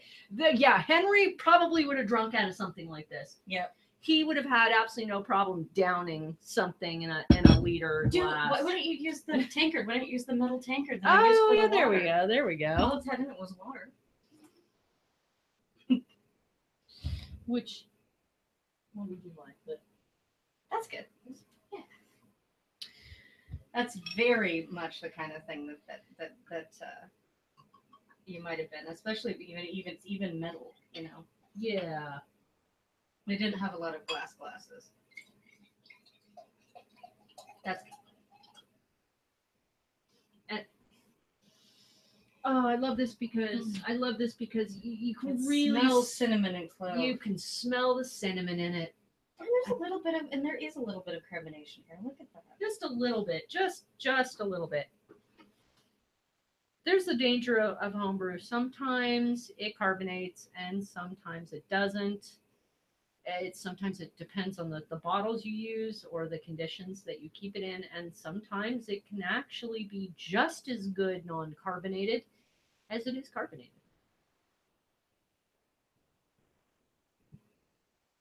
Mmm. Mmm. Super malty.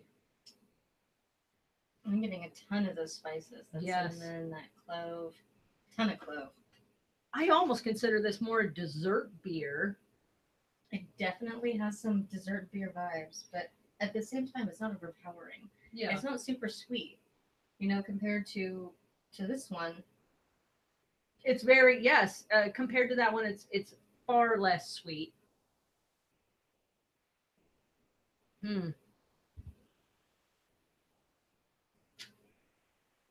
This would have been far more something you would drink to drink. I honestly bet this would be something that that Henry VIII would have absolutely adored. Really? Well, Because he had a sweet tooth, right? Sweet tooth, yeah. If you'd actually like to try your hand at making this, this was an extract recipe from Austin Homebrew Supply. It's called the Holiday Spiced Ale, and it's very easy to make, and it actually was pretty cheap at about $35 for a 5-gallon kit. Nice. Mm.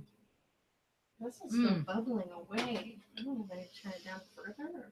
No, it'll be fine. We want it to be done.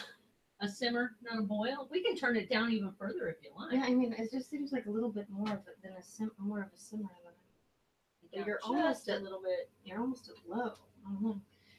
That's the and it's difficult. It's Just difficult good quality with an electric pans, you know? with an electric stove. Just good you're gonna quality have- pans. Yeah, with an electric stove and different pots and pans, you're going to find a lot of variation in cooking times.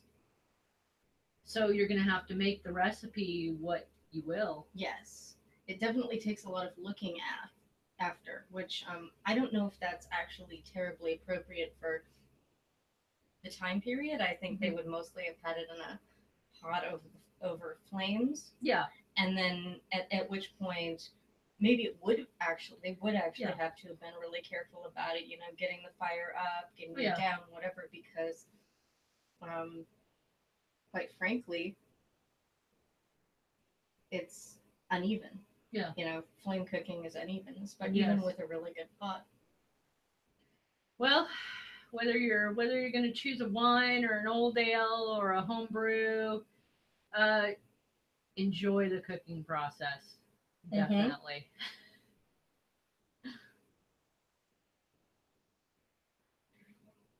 Okay. That was almost 20 minutes. That one's super long because Yeah, it is. Yeah, it had to be. Well, this- I kept feeling my zipper slipping down, and I didn't want to reach down and. oh, I'm sorry. No, well, basically, it's just I'm getting more relaxed, and so Yeah. I'm just Yeah. chit chatting with Exactly. Linda. Which And is it's just exactly what we changing. want. That's exactly what we want because it gives us plenty of material.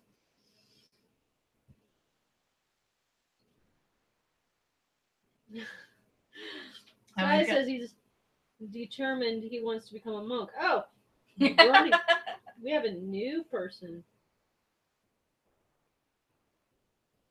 Burning Beard. Hi, Burning Beard. I agree. The Founders All Day IPA is really nice, and it's really cheap here in Safeway. It's like $1.99 for a whole can. So yeah, I'll drink that whenever I can get it. Founders is a really good company. Yes. Their beers are lovely. Yeah. Well, we're gonna sit around, so I'm sure I can persuade our producer to bring back the laptop. Oh, we got Burning Beer Any- in here. Yeah, that's Yeah. I just said how you doing, Hi, Burning Beer. or her, or them, you. It's about 5 o'clock in the morning in the UK, so 5 o'clock in the morning. Well, that's a good time to get up and start drinking beer. No, I think I'll link to my friends that really wanted to see this after we get it up. I don't think they're going to be up for a little while. Oh, there we go. relax a while. Yes. And then the other one. Ah, Put yes. this behind you there. I can sit and drink beer in the kitchen by By the fire. slaving away over my pot. Yes. like a proper Tudor housewife. We're slaving all away the over the beer. stove. Oh my god. Yeah, I feel like such a slave right now, That's- sitting down in a comfortable chair with some beer. I don't think I'm A visible. choice of beer. Am I visible?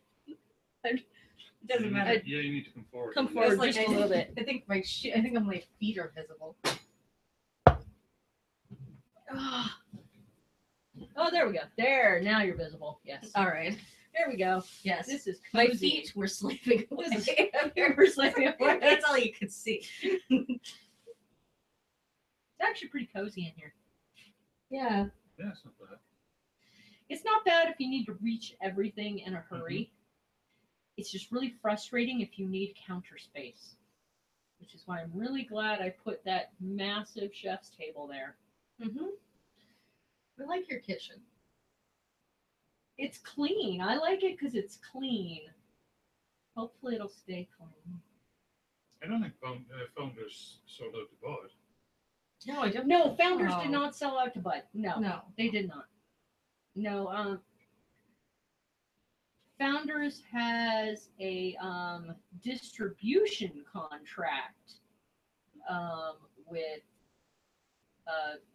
distributors that do Budweiser, so they are distributed on the same trucks as Budweiser.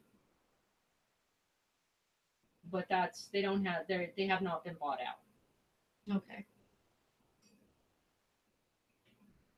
Which is good because their beers are great. That's right. Oh, I would not want Founders beers to become crap. Yeah. That would make me cry.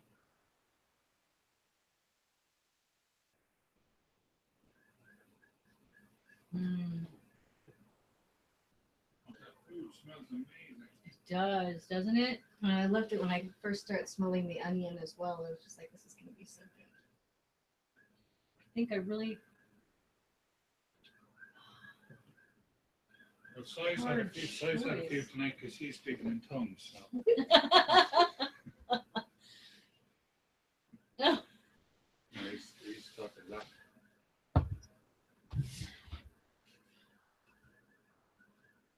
Oh yes. Domine Dones. Because he Requiem. wants to be a monk, because monks get to drink all the beer they want. all the time. That's right. Jesu Domine. Smack. I don't have anything to smack myself with. Well, thank goodness you're not using my cutting board. That's good bamboo, buddy.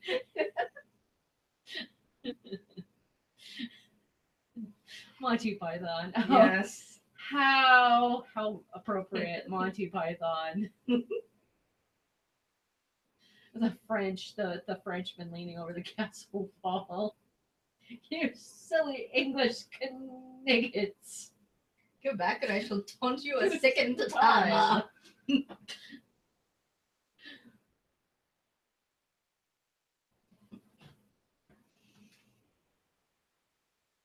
Have you ladies tried Pelican's Export Stout? Yes. Have you tried the Export Stout? I know. Is that what it's called, or is there a different name for it? No, it's called Export Stout. And I don't think I have. The Export Stout is, well, I bet I could get a hold of it, though. I mean, I could pretty much get a hold of whatever. How would you it's describe not it? I don't think it's definitely not the same stout the Beer 30 has on right No, now. no, is no. it? It's not the Tsunami. The Export Stout is gonna be different. I thought the Export Stout was a lot richer, the darker, richer stout. than Tsunami, really. I thought Well, so. like, I I could would be love wrong. to- I could be wrong. It has I'd love been, to try it then. it's been Tsunami at is one of my least- favorites. Well, it's been at least 3 years. But Pelican has become one of my favorites lately. Mhm. Because originally I thought, okay, so when I originally went in the store, I was Mhm. looking at the full sale session. And I didn't realize the session beers were full sale. I thought they were just crappy Bud type. So I passed them up for the longest time, and then I started looking at Alaska and Pelican, and I thought the same thing. I thought, oh, these are just crappy Bud imitations. I had no idea. I had absolutely no idea that they were a craft company all their own. So it wasn't really until this year that I started, about the latter half of 2016, that I started trying the Pelican beers. Oh, Pelican. But, I mean, we used to always go out to the Pelican Brewery. It's just really Yeah. hard to, and And I've never I been was out so, there. and I've I never was so been to the sad. Oh, brewery. well, we'll take you out there sometime. I was so sad when they stopped doing it, because for a while when they first opened, they had like 6 beers on cask, Yeah. and then they just stopped doing that. But they're making wonderful, wonderful beer, and yeah, definitely fan of stouts. Another great Pelican, 7% 45 IBUs. Okay, that's the the export export stout stout. is okay. So Or pretty so good. so Yeah. so maybe So I can see why that you might get the idea that's like even darker and richer, because I think it's not going to be quite as hoppy as Yeah. the Tsunami. Yeah. So, Beard, what's your ultimate beer? You have an ultimate beer, like Mhm.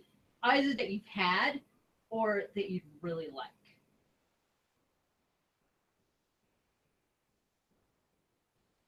Mm. This was not the curmudgeon. This was the other one. I'm The still old ale. This was the old ale. I'm still drinking your homebrew. Oh yeah, the old ale. This is fantastic.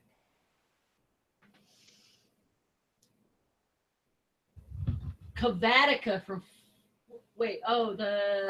Pelican is not as good as Cavatica from Fort George. I will totally agree with that. Cavatica is probably one of my top favorite stouts. And I wish I could It is afford it so every good. time. I wish I could afford it. But the 4-pack is so expensive for me that I got to pass it up most of the time. I'll have to shop around, see where it's the cheapest, but I hope we get it back on at our place soon, because when I see it on it's tap, one of my I get it. favorites. Yeah. I love it. I love the fact that it actually has that hot bite. Oh, I drink way too many to pick one right now. Right now it's the 3-way. Oh my God, you are fabulous, because the 3-way is, wow, what a great choice. This particular 3-way is so good at blending flavors. I could not tell where one began and the next ended. It was really Super amazing. juicy and Super juicy. Like drinking a big old glass of heaven. mm-hmm.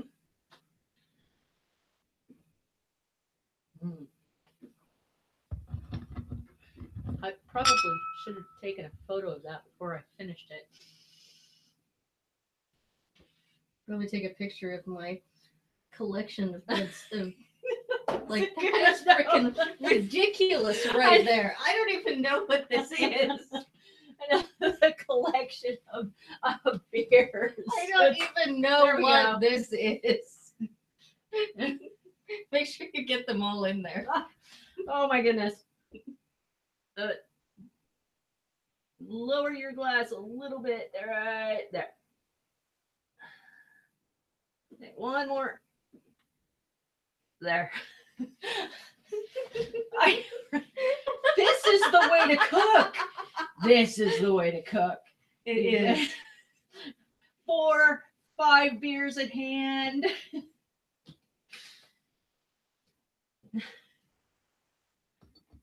All Cy has is IPAs. But you love IPAs, Cy, don't you? I love IPAs too. IPAs are good. IPAs are good. Love the hop. Love the hop. Love the hop. Live the hop. Live the hop. Hops are love, hops are life. Come back and take another photo. There we go. You're taking a picture of him taking a picture of you? Yes. That is so zen. I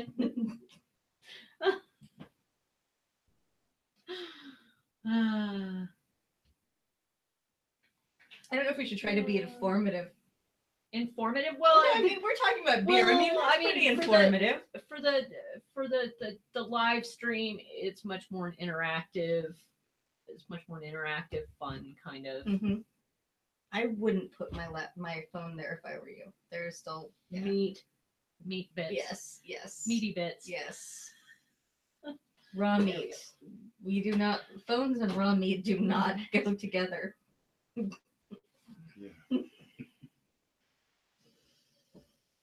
Oh, the curmudgeon smells nice though. It has more. Everything smells nice. Everything smells Although nice. I may be becoming inundated because of just all the lamb delicious. And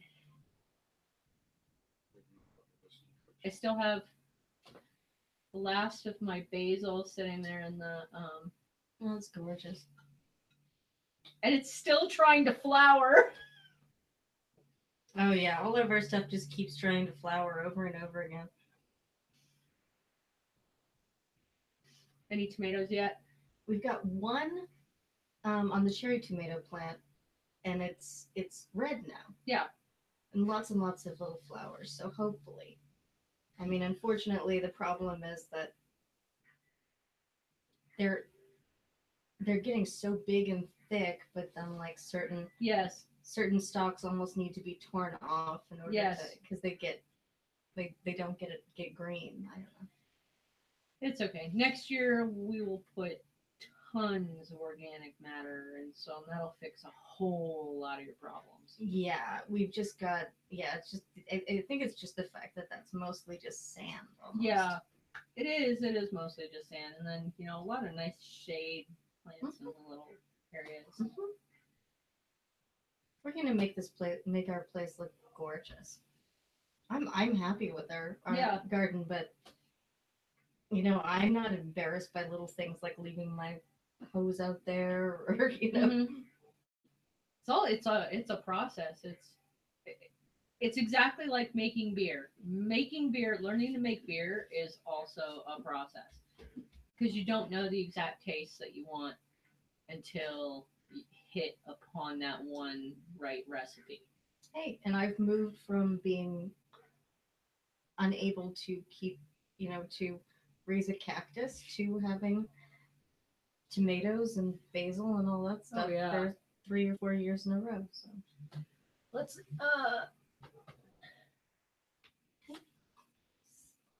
What is your favorite lager or pills? Mine is Heater Allen or One Deluxe.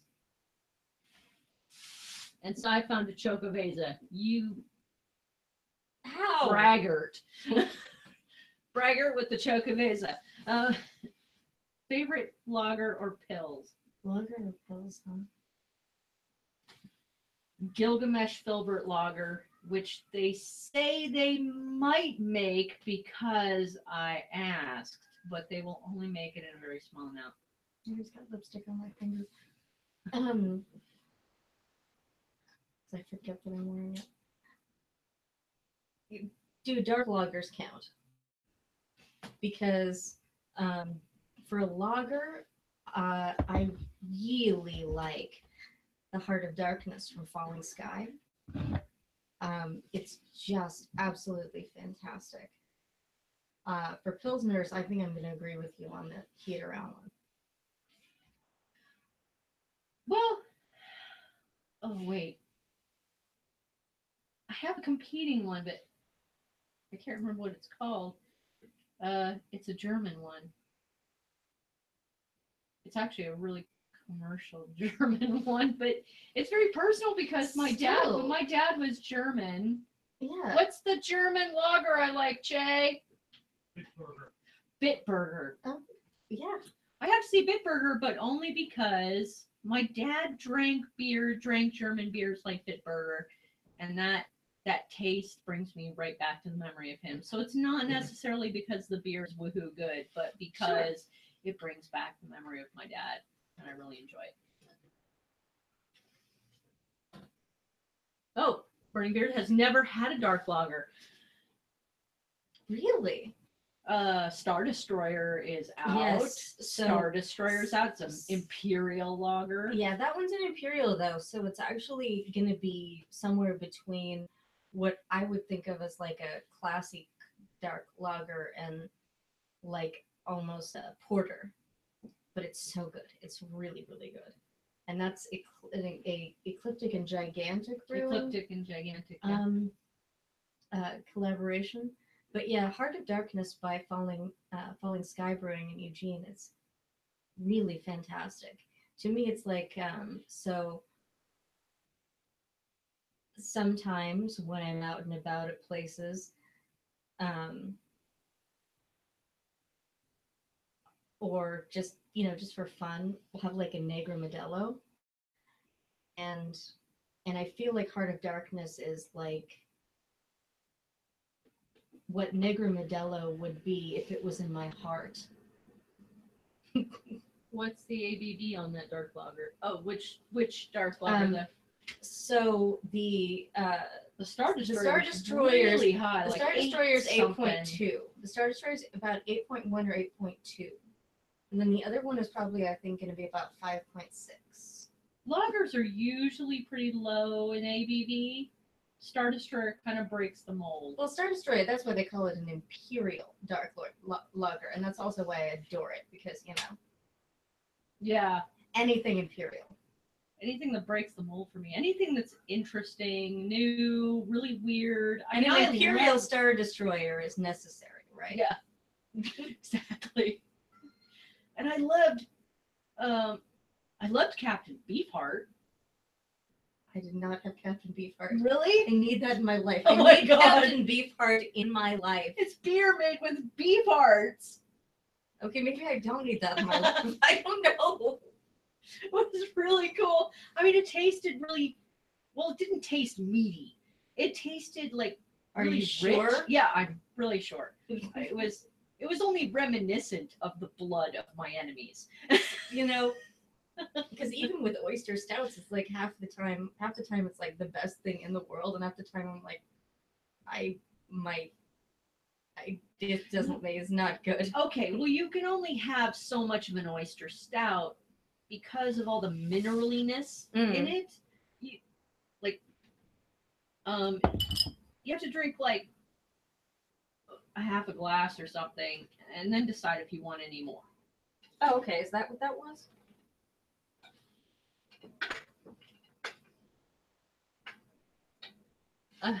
Bernie Beard said, "Okay, I've had a Modelo." Haha. I've had Modelo. Well, I haven't had a Negro Modelo in too many years to count. Well, you know, I it's think I was just, 17 the last time I had a Negro Modelo. I know you were thinking that we were just talking only about, you know, craft, you know, like microbrews. So it's totally understandable. Sai, how did you have a Modelo but not by choice? Was it like at a party and like somebody shoved something in your hand and you were like, no, and they said, drink it? Was there a funnel involved? Was there a gun involved? Did somebody hand you this and tell you this is a craft brew and they just lied?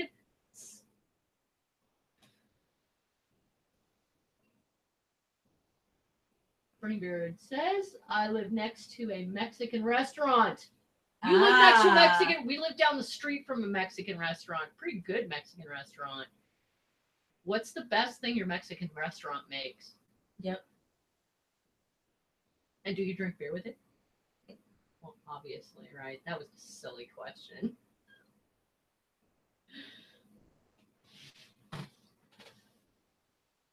Cybernaut. My wife bought me a 12-pack of Modelo Negro thinking I'd like it because it was imported. How many spouses do that to craft beer drinkers, not understanding?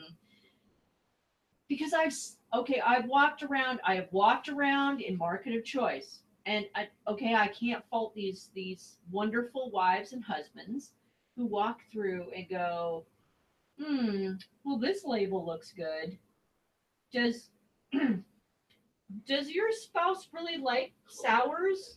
Because that Duchess is really going to take their tongue off. Well, I don't know. They just like beer. You know? Oh, yeah, I don't know because I've never dated anyone who actually drank beer. I know it's kind of crazy, but everyone I've ever dated has been essentially a teetotaler. Really? Which is so weird because it's like you'd think that wouldn't work, but because you are so not. because I'm so not. I'm not saying I like drink you're all the time. Okay, I didn't mean that to sound like really horrible. I didn't take it But that you- way either. I didn't. But you drink such I'm a not vast offended. you drink such a vast variety of beers. No, it would just get to the point where with the most recent ones where they're like just like, oh, you know, we're wandering around, you know, 2 hours just saying, oh, you want a pint? Like, yeah, Yes, I would. But Oh, wouldn't that be wonderful to walk into a really stressful like medical appointment and you sit down with the doctor, and the doctor goes, "You look really stressed. Here, have a pint before we begin." That would be absolutely that be wonderful if I it would be was so relaxed. if it didn't have potential medical contraindications. But if it was just for like Yeah. a checkup, for a checkup, abso-freaking-lutely. Oh, just one. That'd be wonderful. Nice. That'd be nice. But yeah, so what I was gonna say there was, because I have one or two people come, regular customers that will come into my place and they're buying for their spouse and they don't drink beer, and they'll just ask me for like a good IPA from what I have on, or a good dark beer. And they don't even want to taste it because they don't drink beer. So I send it out, and they come back. So apparently apparently they can do it that way. Let's see. Oh my god, it's blowing up. Just kidding. Cybernaut says that Sai's boss calls Sai in to buy stuff for her husband. I can't think of somebody better qualified than you, Sai, to buy beer for your boss's husband. No. You drink a lot of beer, and you're really knowledgeable about beer. That's probably a good thing for the beer world. As long as it works out, Yeah. it's perfect. Yeah. I'm happy. I'm more than happy to walk through Market of Choice and give people recommendations. Maybe that should be like one of my jobs. I should offer that to Market of Choice. Because the person who's there now doesn't really do it.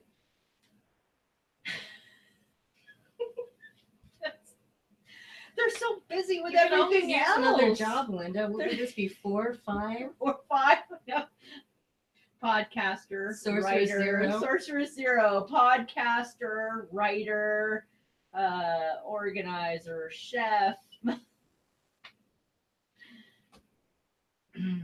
professional beer advisor. Ooh, I could advertise in the Corvallis Gazette Times. Professional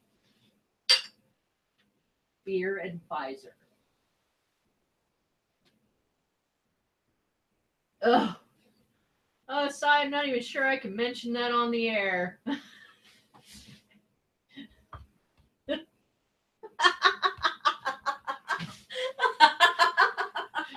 But it's true.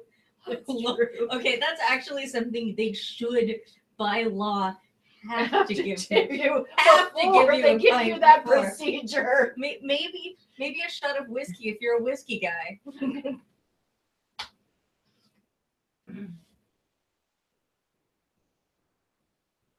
Burning Beard says, I went home to visit my parents, and my pop picked up a variety 12-pack from Sam Adams. That was a good, that was, that's definitely trying. That's an attempt to be a good parent. You got to give them credit where credit's due. Especially if a parent is not a beer drinker. Mm-hmm. My mom learned just like this past year, as she started giving me and my husband gift cards to a local beer growler joint, because she finally learned I hate clothes. I hate shopping for clothes. It's really annoying. And I don't need clothes. I don't need jewelry. I don't need, although I like makeup, I like to, just do it every once in a while. What I really need is beer, and I need beer every single month. And so whenever she wants to buy me a present, whenever she buys me a gift card to a beer growler joint, that's appreciated. That's love. That's love. It's love. Beer equals love. I don't know. Because I also don't like shopping for clothes. I love it when my mom will buy me clothes, because as long as it fits, then I don't have to do the work. But yeah, I think my mom has the fashion maybe has a little bit of more of a sense of what I like, and she's not always spot on, but See, the fashion sense difference between my mother and me has been apparent all the way back to 6th grade. Yeah. When she wanted to give me a pair of pleather pants, and I was having none of it.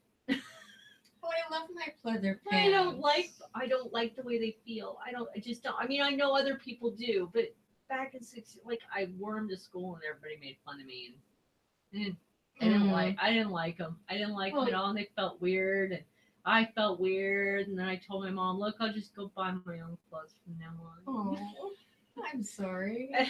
I just want to go in, buy one pair of jeans, and walk out. And You like my pleather pants, though, right?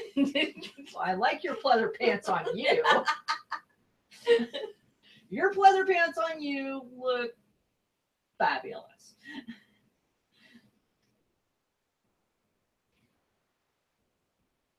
Gift cards for Beer 30 Corvallis is a good present.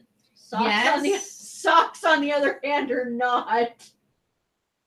No. What you do is you take. I did this to this was the gift that I gave my father that he liked the most.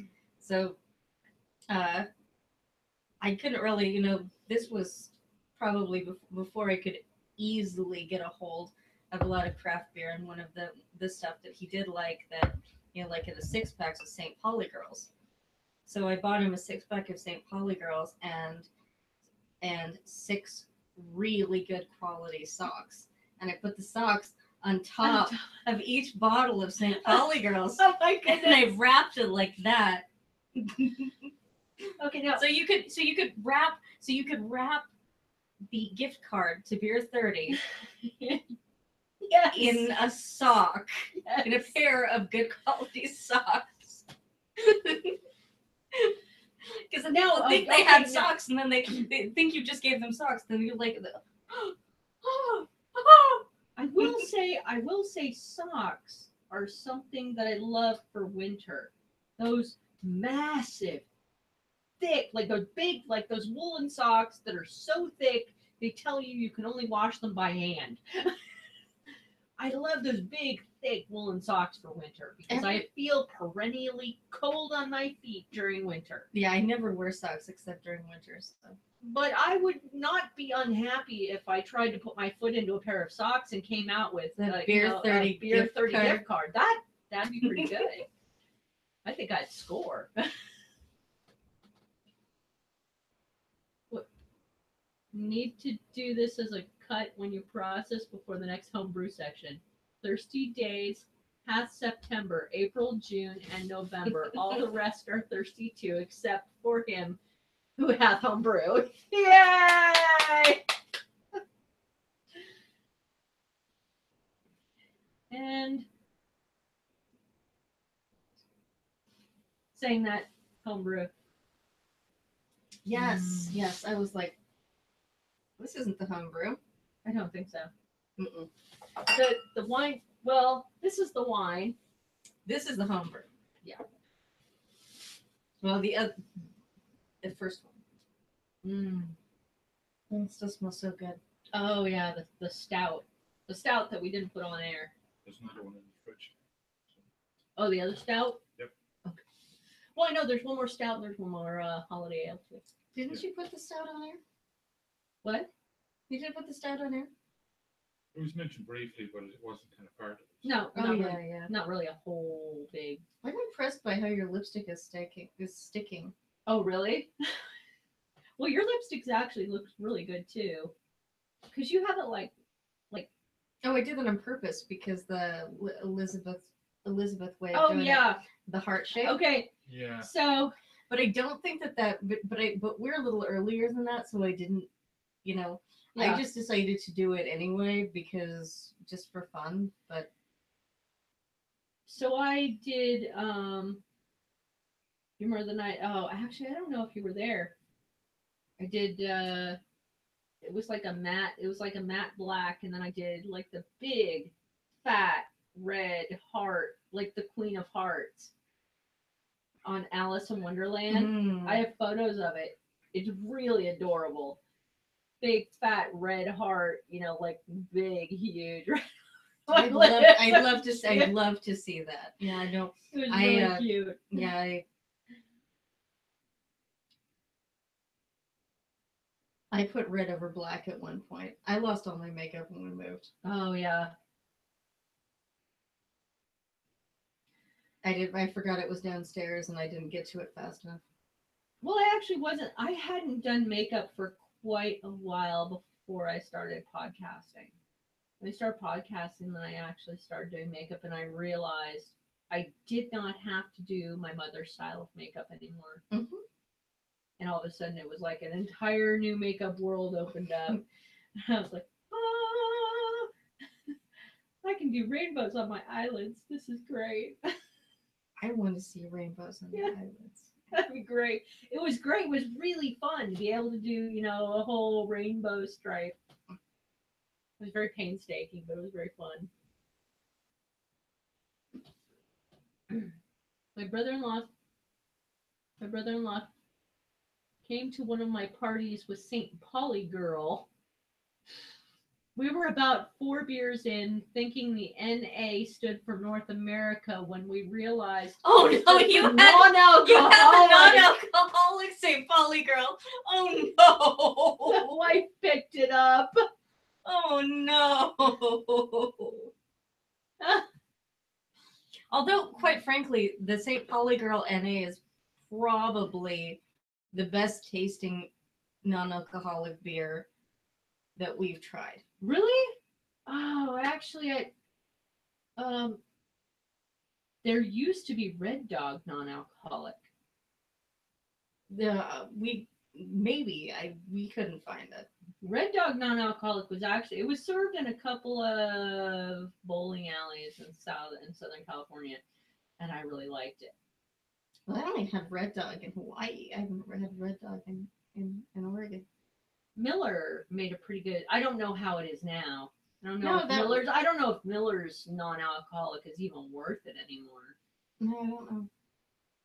Of course, any non-alcoholic beer right now isn't really worth it. I don't really drink non-alcoholic beers. Someone that I know, yeah. Because sometimes people have to. So I don't really need to. So I drive maybe once a month. And usually when I drive, I just don't drink that day at all. I stick to soda or iced tea or whatever. If I want a beer, I'll grab a growler and I'll take it home. I won't bother to drink if I'm driving. But I only do that maybe once a month.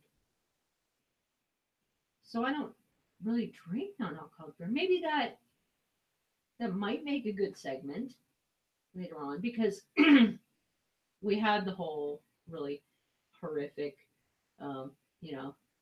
challenge with the really disgusting commercial crap beers.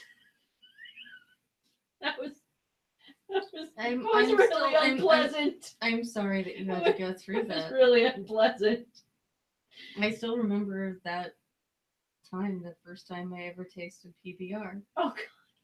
No, we found Bush was much worse. I'm Bush I'm was much not worse. gonna try to insult or describe, but somebody challenged me, and that I could not tell the difference between a certain brewery's Pilsner and PBR. And obviously PBR is not a Pilsner, so I immediately knew that this Oh, yes. And I'd never tried either of them. I just said, okay, fine, blind taste test. You go for it. Yeah, it was, no. Yeah. I absolutely challenge accepted. So I wonder if a non-alcoholic challenge would be worth it. You guys doing this regularly? We are really hoping so. Yeah. If it's something, we'd really like to. Yeah. I'd like to do all sorts of recipes, from like ancient Rome to Star Wars, Star Trek. Absolutely. There are lots. And not Civil War, whatever. This is just something that is fun for me in terms of recreating things in an interesting sort of way. And I really love interacting with Sorcerer Zero, and ideas for these beer pairings are really wonderful. Heck, I'd love to see what a beer pairing would be for like a Vulcan red spice stew or something. Spice stew. Oh my god, I've heard Vulcan food would be so hot though. I don't know if I could handle that kind of spice. I mean, No. Red spice isn't that spicy. really? No. Oh, No, it's supposedly like so Bones really ended up loving it. It's like you can they said that you can kind of imagine it as like a lemony hibiscus ginger thing. So, oh. yeah. So to answer your question, Very yes, hibiscus. this is the first one, but we will be doing it again. And hopefully I'll get better at it. Oh, the beer helps. The beer helps. Oh, geez. When would we do it again? Like, should we try it like once a month? Once a month? Once a month or once every 2 weeks? What's that, Jay? Once every 2 weeks or once a week? Once every Once every 2 weeks, I think would once be every great. 2 weeks. Yeah, and my sister wants to be a part of it too, so Yeah. we can actually aim it for a day when she can be a part of it. When sometime. both of That'd be you really are, nice. yeah. So I am. You can pretty much find me anywhere, and I will. You can definitely see it on YouTube. We will attempt to schedule the events as they happen. When I know the day that it's going to happen, then I'll start scheduling the event. This was just a first attempt. So This is kind of the dry Yeah. run almost, but it's gonna be another so good. yeah, I know I can smell it so good. In another 2 weeks or so. Another 2 weeks or so. Yeah. Other shows in the meantime too. Yeah, and we have other very good entertainment shows. Absolute. Oh. Dress as Spock. Yes, Yes. I will. We will absolutely dress as Spock. We'll get the ears. Well, I mean, I can't open it, but I do have Klingon Deep Space Wine. Sweet. I can never open it because this one was from the actual Las Vegas Hilton Center, so I don't want to ruin the actual. It's more of a memory than, but I'm sure we can find other recipes for blood wine, for Romulan ale. Oh yeah. We can do blood wine. I don't know. We could do Klingon blood pie if you are really willing. Oh, We blood can- pie. Well, we if can we can source- find the blood, If we can source the pig's we can blood, source we the can pig's do blood. We it. can do blood pie. Yeah. Because even blood We're not sausage. afraid. No, absolutely not. Stone has, well, let's see. Stone has a habanero hazy IPA they just dropped. It's really tasty. Ooh, that Habanero. sounds I mean, good. I'm all for That sounds so good. spicy beers. I don't know if I could take it. I'm such a sissy for spice, but it sounds so good. I love spicy. I love pepper beers. Love pepper beers. And well, Calapooya still has the spiciest. No, I don't think so. Really? No, gosh. Some incarnations of the sweet heat from Burnside are way They've spicier. never impressed me with the heat. Never, ever. Really? Like for 2 years now, I have not been I impressed. think they must with have turned sweet it heat. down way high because the first year we tasted it, and my mom loved it, and my mom loves spice. I mean, there was they had a chili beer at a brewery in California, and I can't remember which one it was, but it was 3 or 4 times spicier than the Calapooya, and she loved it. Now, Ballast Point had a pretty good one. It wasn't woohoo, the habanero sculpin. Oh,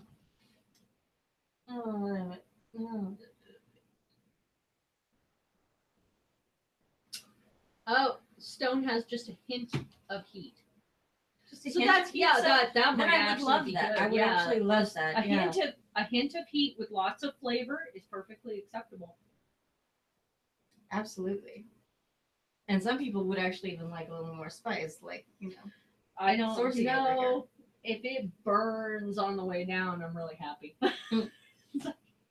That's what I love about the Calapooya beer is it's so spicy you almost have to mix it with something else. We're looking about an hour and a half on that one. Do you think we should test it?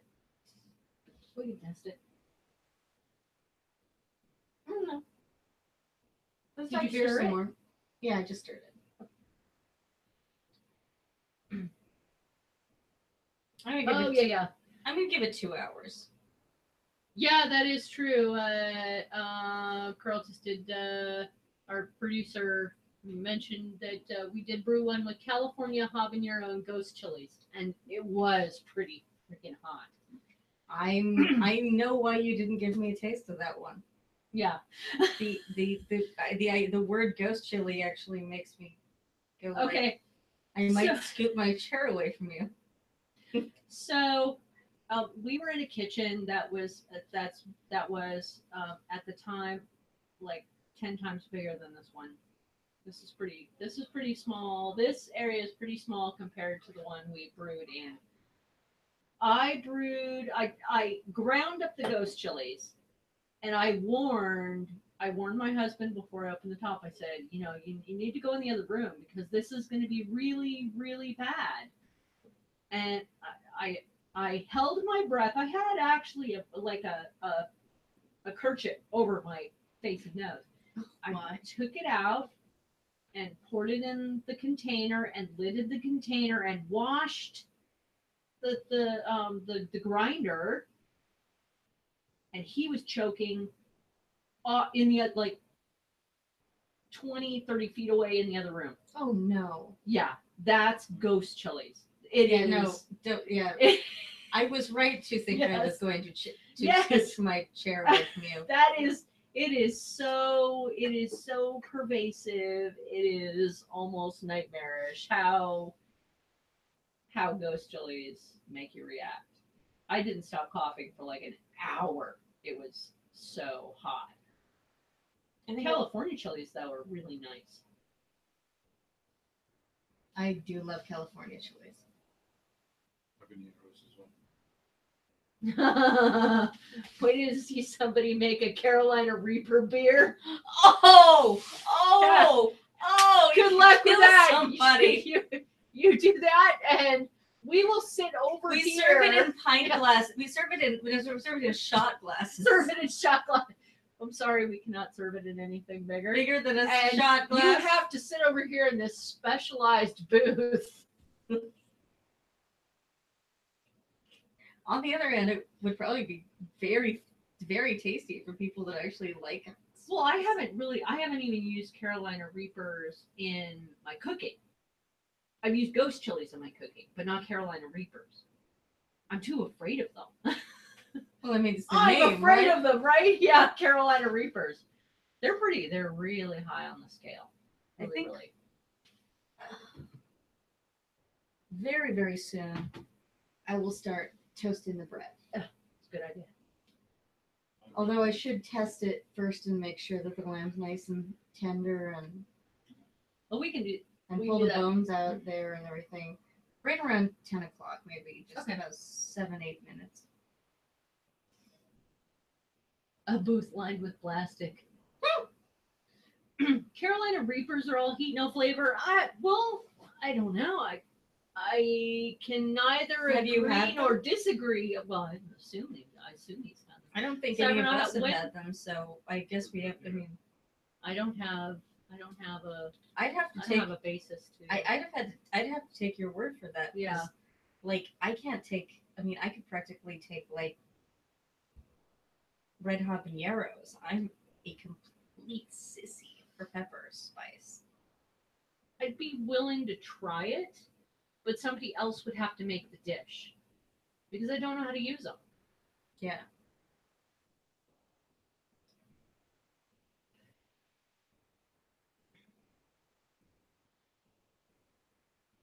So I'm gonna go to the restroom real quick, and then we can turn on the camera and test the. Yeah, okay. Do you want me to pull the bones out first? No. Okay. No. We can do that on camera. Well, we don't have to pull them out until it's absolutely ready to go. So I was just thinking I could pull them out and pull the meat off of them so we Oh. can use it as part of the stew again. But they're going to be super hot, so it's not going to be easy to do that. Yeah. Sure does smell amazing. It does. It really smells amazing. We need smell-o-vision. When will smell-o-vision arrive?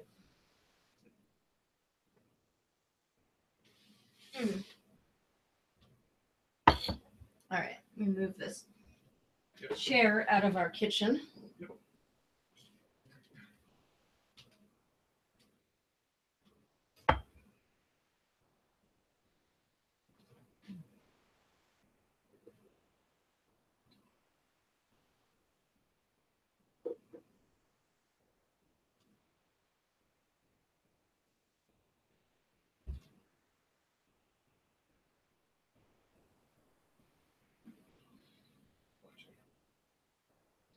He's so cute.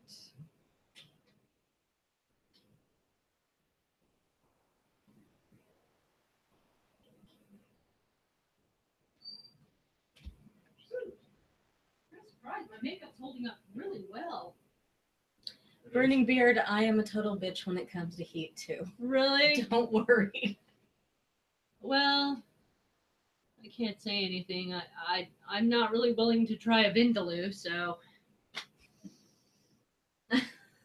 I like really hot beers, but when it comes to food, sometimes it just can't. I can't act what you know. What And I- see, I can actually handle a little bit more when it comes to food than I can when it comes to beer. If I'm drinking it, I don't know if it's like a little harder. Anyway, we're going to see. in a Okay, sec. hang on. Well, I gotta give him one of his yummies first. Oh, because he's chewing on bars. Oh, he's so cute. Guinea pig. Actually, Give him carrot. give me some cabbage. Cabbage. Ew. Was that giving gas for tonight? Oh, like you're gonna hear guinea pig farts.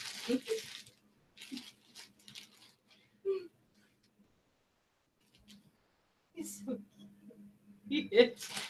He is. He's a demanding little pookie. All right. Alrighty. Ready for the next segment? Can you see the pot? Yeah. Yeah. Can you? Yeah, I can. Okay, good. Yeah, I can see. Like, Okay. there. That's good. Perfect. Okay. Ready? Well, we've been in for about an hour Wait, and I a need half, right? a fork or something to taste. Oh. Fork or spoon? I don't know. Fork probably. We'll take a fork and a spoon. Fork just and in a case. spoon. Mm-hmm. Ready? It's been about an hour and a half now. The stew's been simmering away nicely, and it's time to try it out. Yes. Let's see if it's done.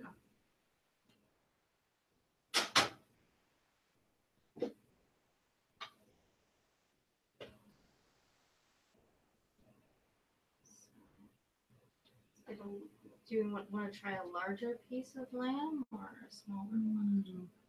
This well, smaller one should be smaller one.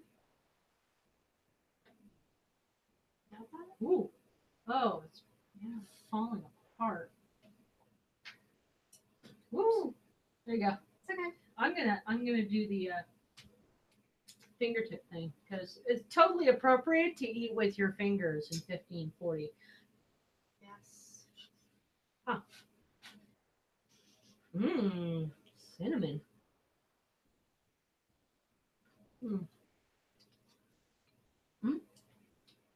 Slightly chewy. Give it another 20 minutes. Yeah, I think at least another 20 minutes, maybe a half an hour. Oh, okay. Wow.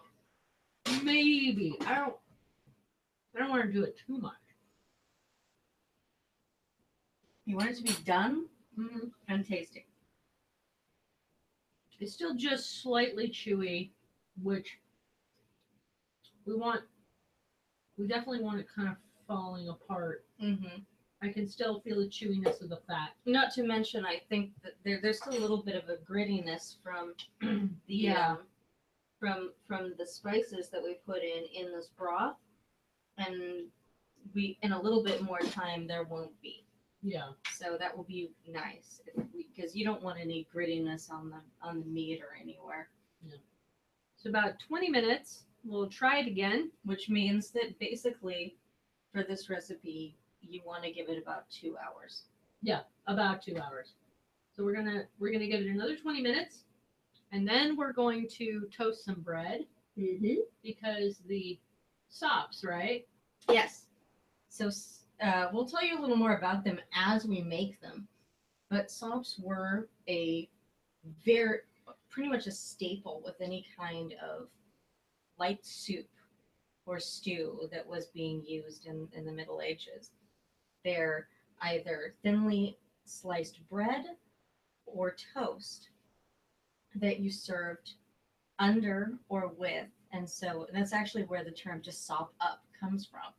You would take the sop, the piece of meat, and you would basically pick up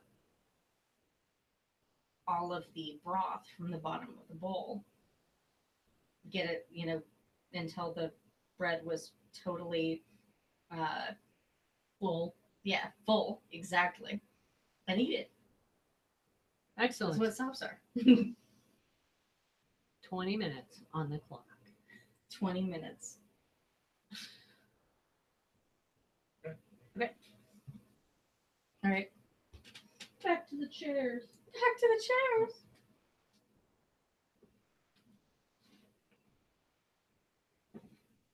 Oh my ear. I'm a little teensy bit worried because there was a decent amount of fat in that on what I ate right there. Well, it's yeah, but it It should. didn't actually, but I mean, I think there's like a fat cap on the edge there that Yeah. may be on some pieces, so we might have to watch out for that. But we can always just Well, set it aside. it depends on what everybody likes. I like the fat. Other people don't. Other people don't really like fat on their lamb. It doesn't bother me if it's cooked enough. Well, 2 hours is pretty well cooked. Yes. Well, it was already starting to taste quite good. Yeah.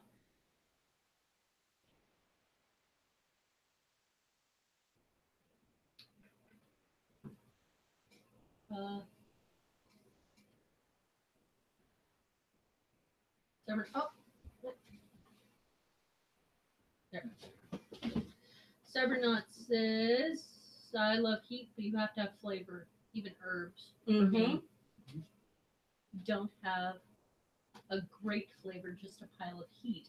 If you balance the heat profile properly, tongue, mouth, throat, stomach, and you have good flavor, you can make a great dish that makes you sweat. Yes. You need different peppers, though. Haven't found a pepper that can hit more than 1 or 2 targets at once. Burning Beard said, in your opinion, who's the most underrated brewery in Oregon? Oh man, I don't know if I really want to say that. I mean,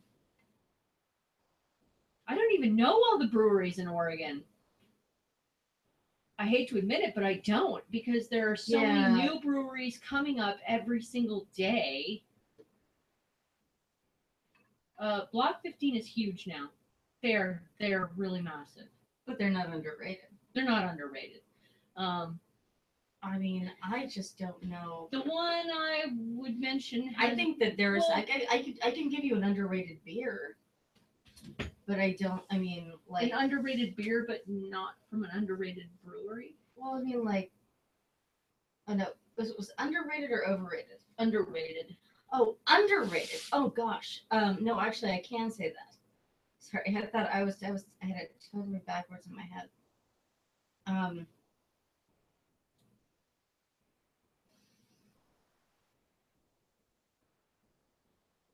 gosh.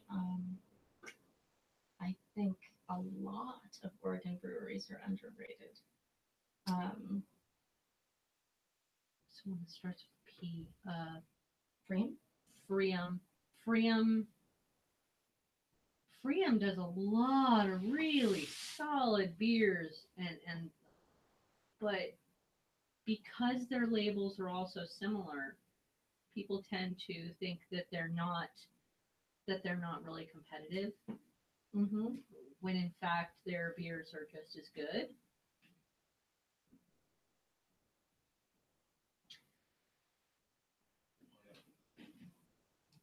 I mean, the one that I would mention has been underperforming, so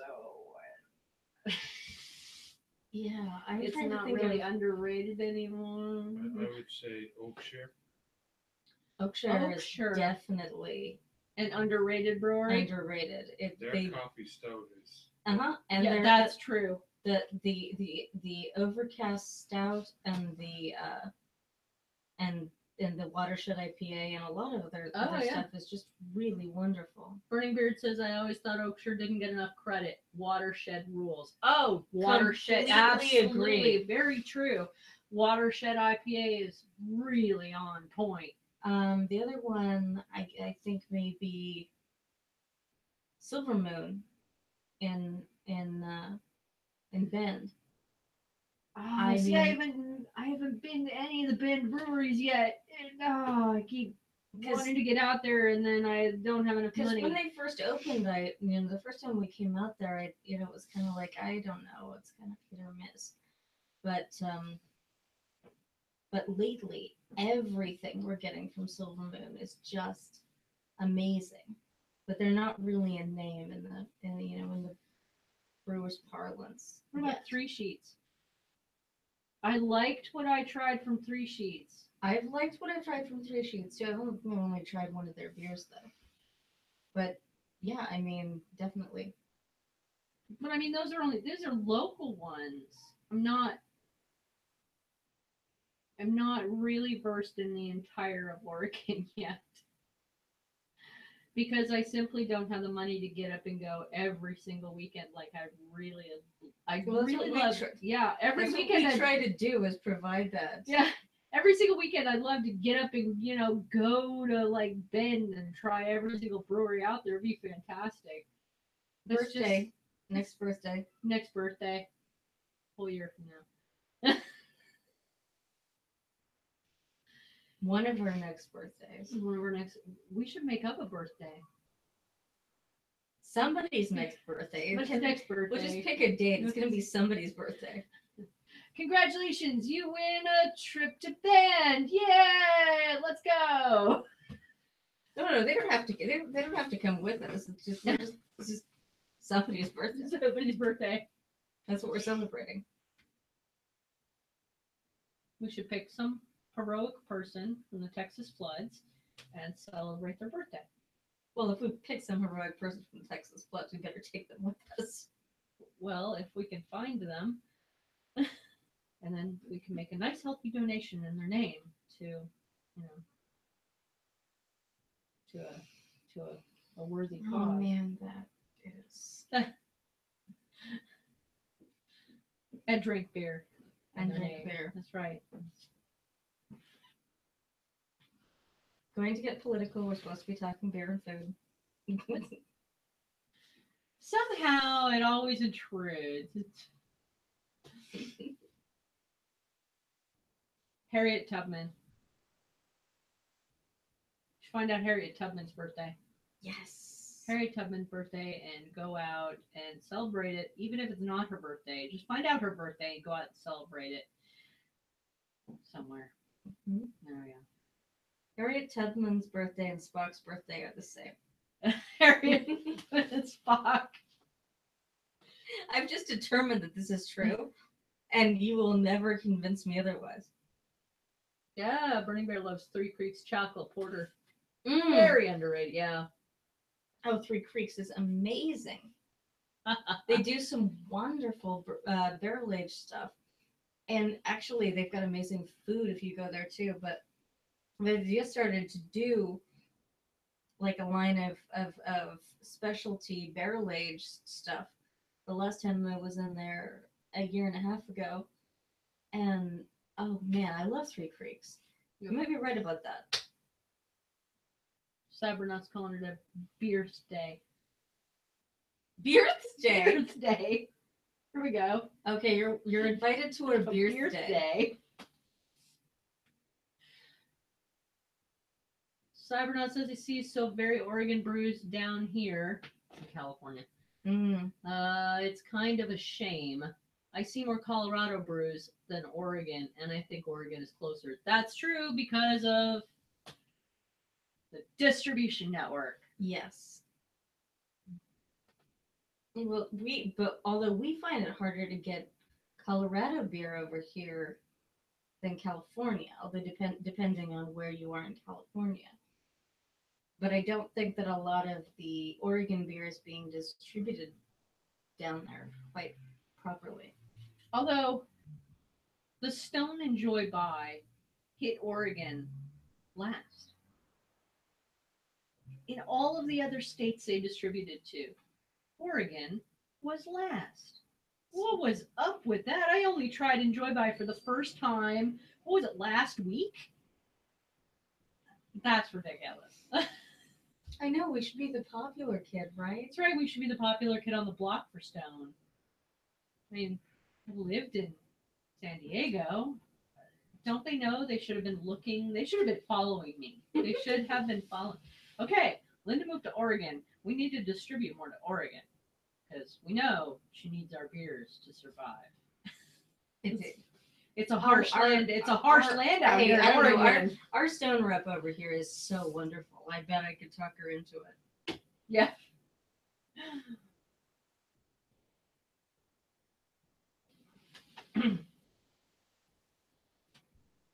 Mm.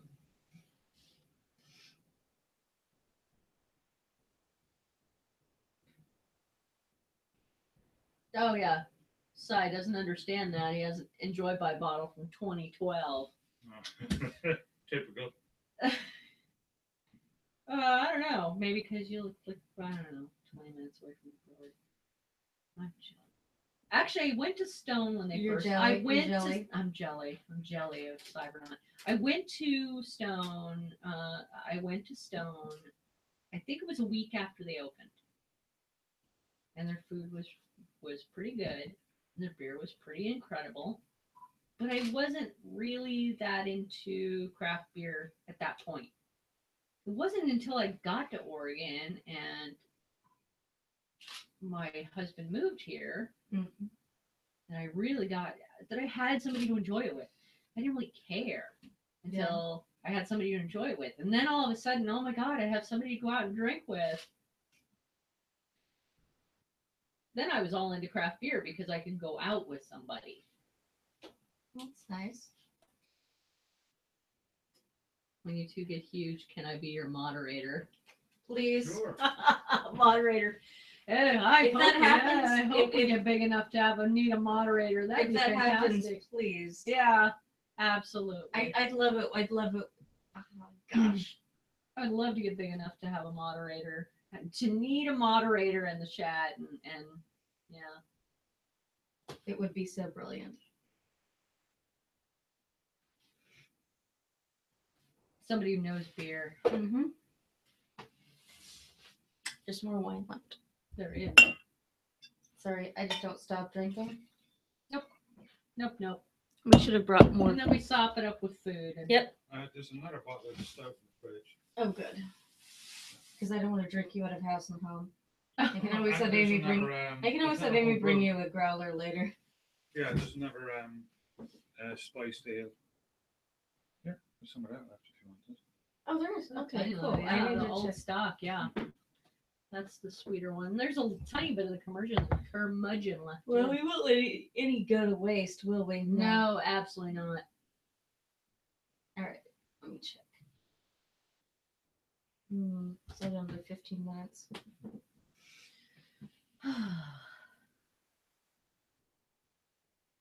I feel like herding cats. You need a really big hat like Jay. She's got a really cool Jay, hat. would you show us your really big hats? Really big. So that Really everyone big. knows what Really they're big. talking about? See?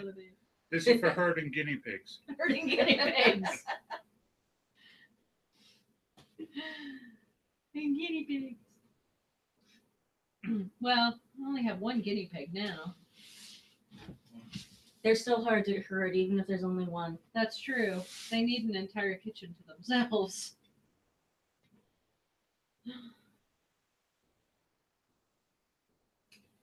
Yeah, actually, when we were packing up the wires, I found wires that he'd chewed on.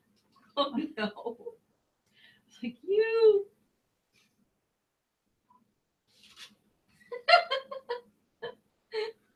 We have a guinea pig picture. Guinea pig pictures, yes. Oh, he's so cute. And he's tired now from demanding food. I kind of just want to see if he wants to go under my hair right now. That's it. His entire job is to demand food from humans. And he does his job with absolute dedication every single day.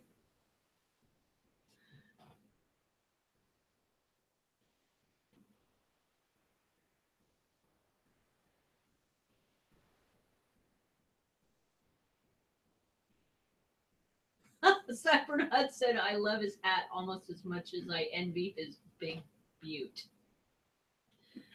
Is that meant to be beard? I mean, Black butte porter. Oh, okay. The shoot. that would be the black. That would be the barrel aged. That would be the barrel aged black butte. Yes. Yes, this one right here. We live. Yes, Jay, you have a we live for fantastic this butte. one. That's right. We love Thank your you. big black butte. I'm very proud of my view. Yeah, look this one.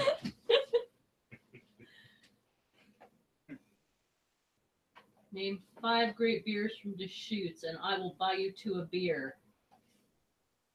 Well, there's that one. yes. There's that one. Which one is that? 20. 29. 28. Deschutes is good, 29, 27 is good. 28, 27, 26, 25. Have I tried back as far as 20? We had 25, didn't we? We had 25. Yeah. We had That's when 25. started. Yeah, we had 25, 26, 27, 28, 29. Yeah. Incredible. And then there was an orange. There was a Deschutes orange. There was a the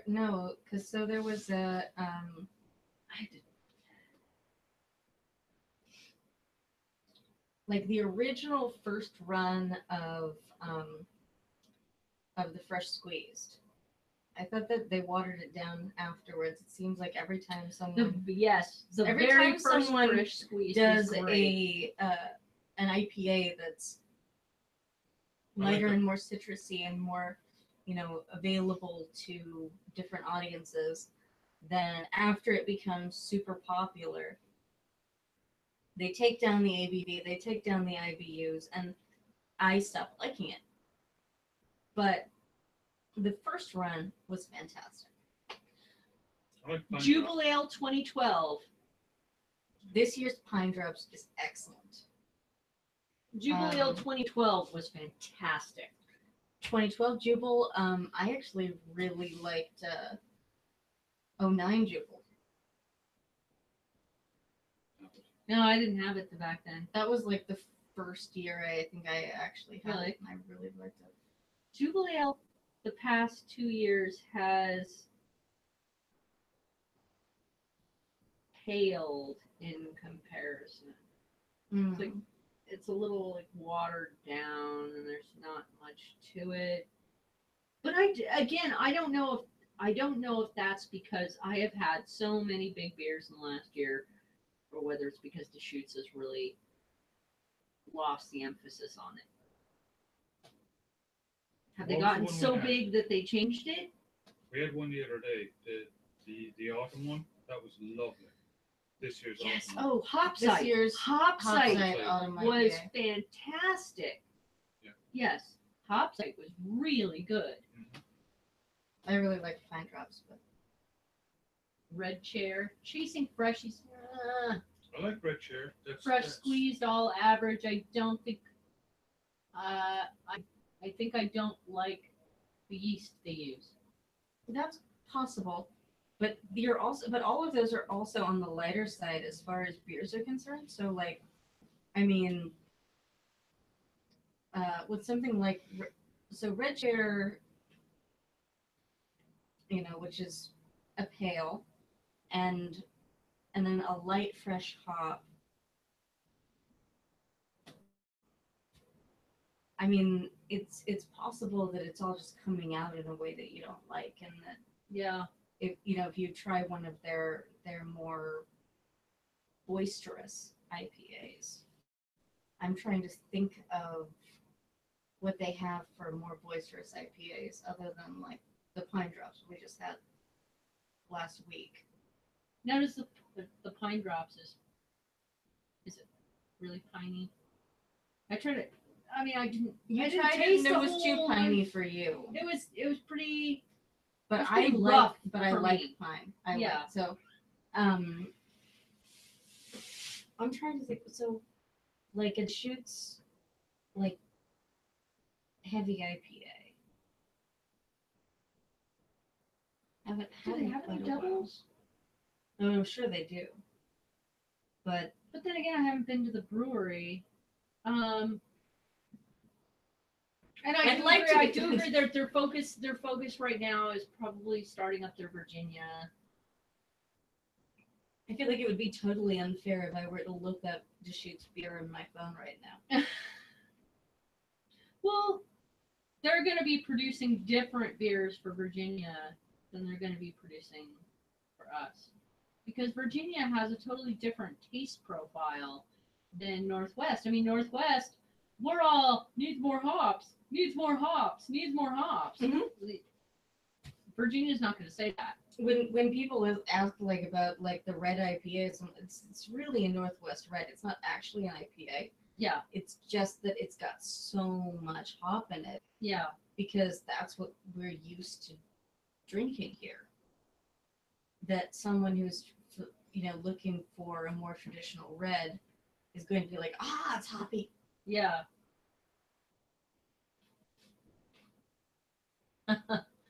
Sabernaut hearts the hops. I gotta heart the hops too. I like the fresh hop. Yeah, I like the fresh hops. I like fresh hops. I like fresh hops because of the grassy taste that comes with fresh hop. Grassy Like and lemony. fresh hop Yeah. pale ales. The grassy and lemony tastes that come with fresh hop beers are Mhm. amazing. But I don't like it when the fresh But I hop also like beer. dry hop. I don't like it when the fresh hop beer's been sitting in a keg for what, 4 months? Well, no, after that you're not gonna be able to taste it anymore because there's a So- limited amount of time. The longer the fresh hop has been lying around, the less you're gonna be able to taste it. Which is why I don't necessarily like the fresh hop from Deschutes anymore, because I never know how long it's been in the bottle or how long it's been in the keg. If I go to a tasting room, I generally know, like Santium. Santium makes a fresh hop beer and they put it in the tasting room, and you know when it was put in and how long it's been there. Santium would be an underrated brewery. Oh, Santiam is very underrated. I really like them. Oh.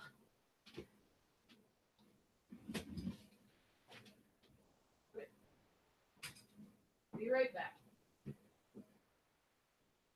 I'm just texting my darling sister to let her know that As soon as she gets off work, she can come over anytime.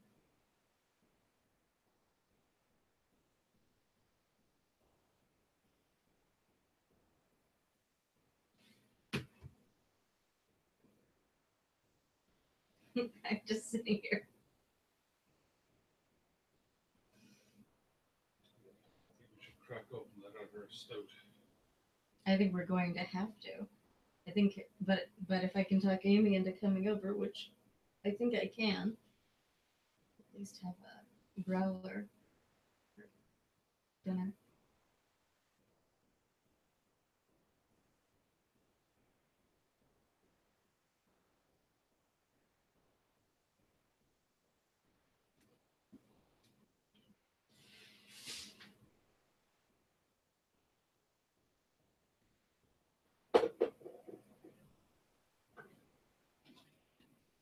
Everyone doing stuff makes me want to do stuff. Oh, look at that. The bone's so clean. Bones Oh, are yeah, starting that to looks get lovely, yeah. bones are starting to get so clean. Lydia. Like all the meat has come off the bones. Really? Pretty much. But I mean, like there's a little bit on this one, but I'll pop it off and it'll be great. But that just looks beautiful. It's definitely more of a soup than what my determination of a stew would be. But that's why you sop it up with the The bread. bread. Let me grab your chair. Right. And then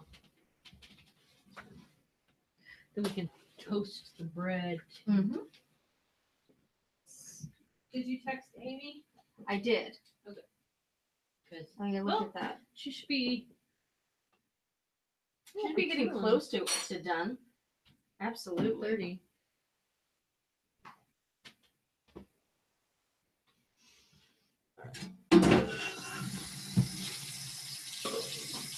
$10:30. She closed half an hour ago. She may have to be there for a little bit longer, depending on how quickly people get out of there. Drinkers. People just hang out all as long as they want. Yeah. Ah, I never look at the camera. Really? I thought she had to stay up until 11 tonight, no? No, not till Friday. It's only 10 on Thursday. Alrighty. And Move that so I don't cook my. let's get.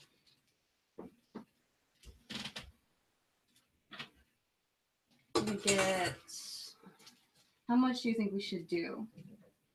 Like 6 slices? Yeah, we can do that. 6 slices seems about right. We can always do more for Amy when she gets here. Oh, if yeah. We need to. We could even just start with 4. But yeah, I want to get some.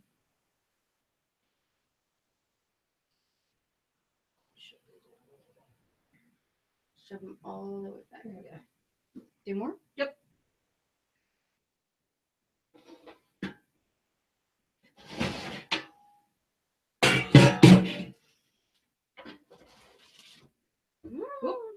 That one just.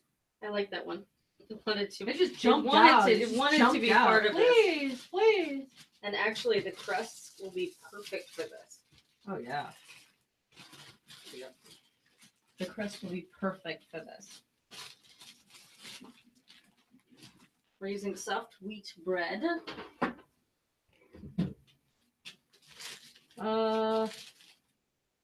Toast.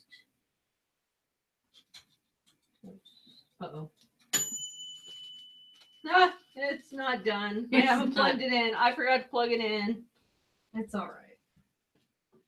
Oh, where's the cord? The cord is there. There it is. There it is. Terrible, terrible. You're fine. There we go. You're fine. There. Now it's toast. Toasty. All right, so we're going to try it again, right? Mhm. No guinea pig, you don't get any toast. No. No. No toast. He likes bread. Aw. Okay. You can have some toast then. Okay, He's ready? a junk food pig. Where's his orange tablets? His units. Down there. In the thing under the blankie somewhere. And they're the big ones. There's another bottle there. Oh, he's so excited. I know what you. Oh my god. Oh my god. Orange yummies. Oh my god. Oh my god.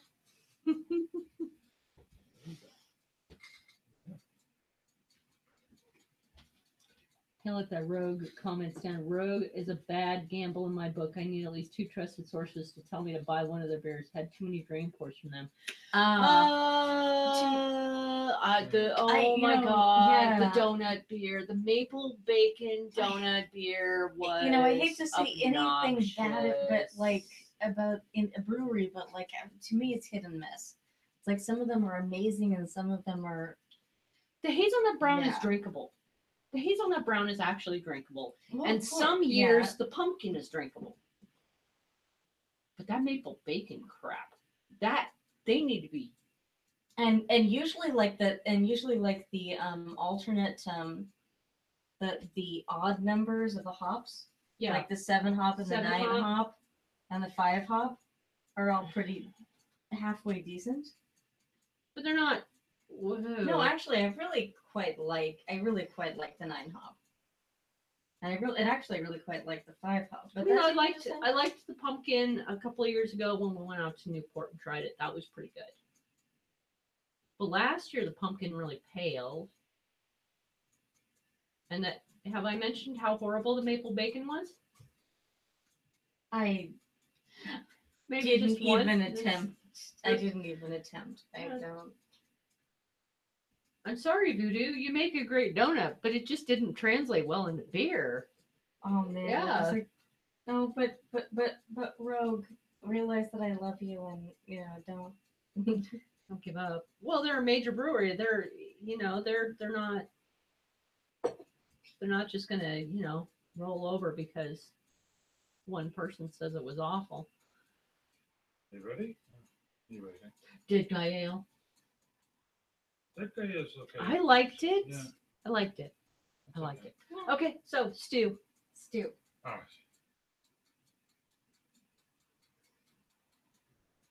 20 minutes is up, Mm-hmm. and now we're going to try the stew again, and we've got sops in the toaster. We do. Sops are.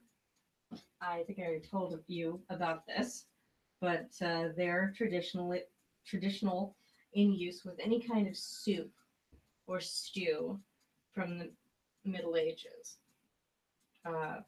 Pieces of bread or toasted bread would be served under or with the soup in order to sop up everything.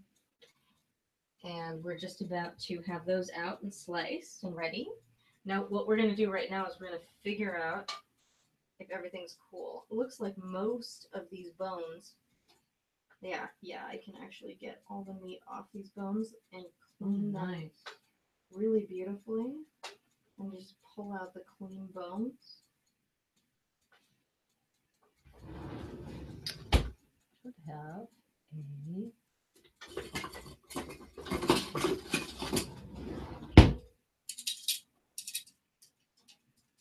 Yes. Oh yeah, it's just sliding right Yeah, off it just there. slides Yeah. right off. It is absolutely. Can you grab this one too? I don't know if this one's gonna. Whoop, sorry. I might have to use my fork or my spoon a little bit. Oh, I might have to pull this one off. One spoon. Oh. Wow. What can I do here? Might need another fork. No, okay. Yeah, Another fork. Yeah, there we go. There we go. Okay, this is not rocket science, but apparently it is just the way that we are. You know? There we go. But that's fine. That- We're just not gonna worry about it. It's There we go. We'll just set it to the side there, and whoever Being- wants to being- chew on a bone. Being derpy with lamb, you know. That's just what we Really? do. Yeah, there's a couple of Round. round ones in there that I'm trying to find here. Might have to cut this section. We very oh, you found it. You're finding it. There we we may very go. well have to cut this section. There we go. There's there should one. be two. So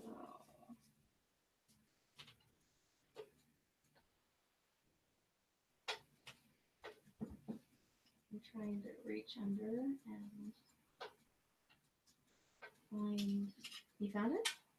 Go It ahead. is. Wait. That's it. Let's do this. There we go. Brilliant. Brilliant. Brilliant. Mm-hmm. Oh, Now, look at that. my That's- guess is that lamb is plenty tender. Yes, and that actually the It's the so actually gorgeous. it looks like a stew. It I know. really Look- does look at look the- like the- a the stew. Caramel. The brown, the Mhm. caramelization, the onion. Mm-hmm. Absolutely. Gorgeous. So as soon as we have our toasted bread Or burnt bread. or burnt bread, is it burnt? It's okay to live. It's okay. We can always make more. Some people like No, this is fine. some That's people like not it over. more than others. That's not over toasted. It'll be fine. They would have big roaring fires. I mean, yeah, Oh, we yeah, would have been big toasting it roaring over fire, the yeah. fire, so I think this is gonna be fine. Just a little bit of caramelization is gonna be just fine. We Definitely. get like a plate and slice these. Slice the bread. Plate. Thank you. Gentle. Well, the ones on the Hang on. thick. The ones on the bottom aren't nearly as done. Yeah. Well, the ones in the back probably are though. I think the ones on the bottom toaster are So everyone can pick as toasted as they like. We do have a range. Oh, And these aren't as toasted either. It's just the ones in the front. I think the bottom of these might be. there we go. Anyway. Now, rashers of sops. Rashers of sops. Does that mean we need to cut them into pieces or? Usually you would cut them into strips and then serve them kind of on the side under the soup, a little bit the way you would do rice with a curry. Oh, excellent. Well, I think we can do that. that's generous served.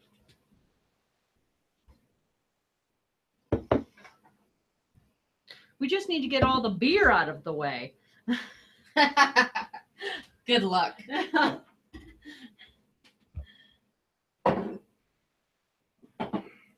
How many glasses does it take to make lamb?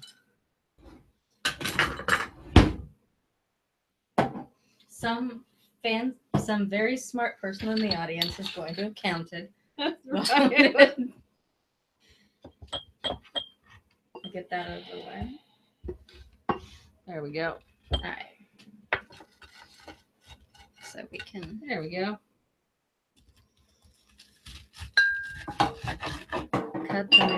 Cut them in about thirds like this. Oh man. So good. So good. There we go. Oh yes. Nice. A nice range of toast. I kind of want to try a different amount, a different variety, just to see what actually works the best, Yep.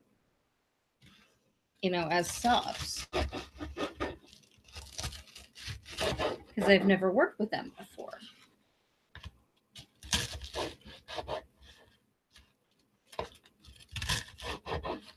All right. And now for the bowl.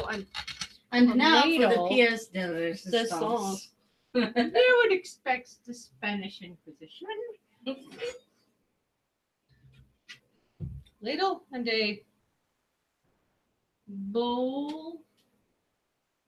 All right, okay, so what we want to do to dish this up is we want to put, so I can put a different, so we put this one, and this one, and this one, this one. So I'll put this one and this one and this one, and then you know, to get it nice. Here, I'll hold the bowl. Oh yeah. And then dish some stew On the side. oh, yeah, on the side or over. You know, it does say to be dished on sops. One more. Oh, yes.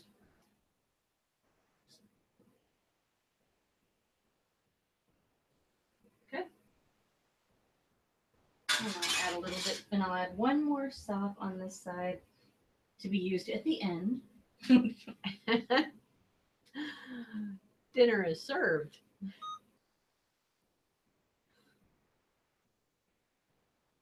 Excellent. Sure looks good. Photos? And then how good that looks. Yeah.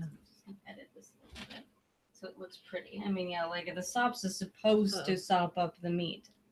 Oh no! Oh no! We've lost. We've lost you. We've lost you.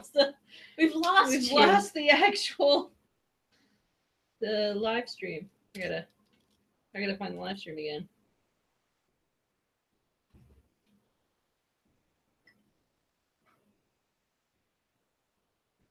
YouTube. Here we go.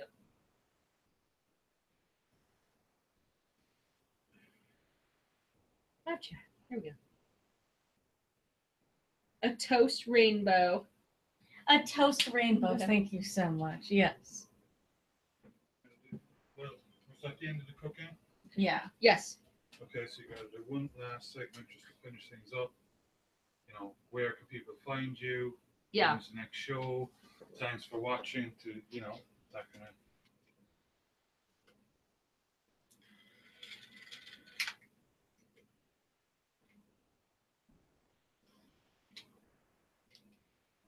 I don't know if that looks as pretty as it could, but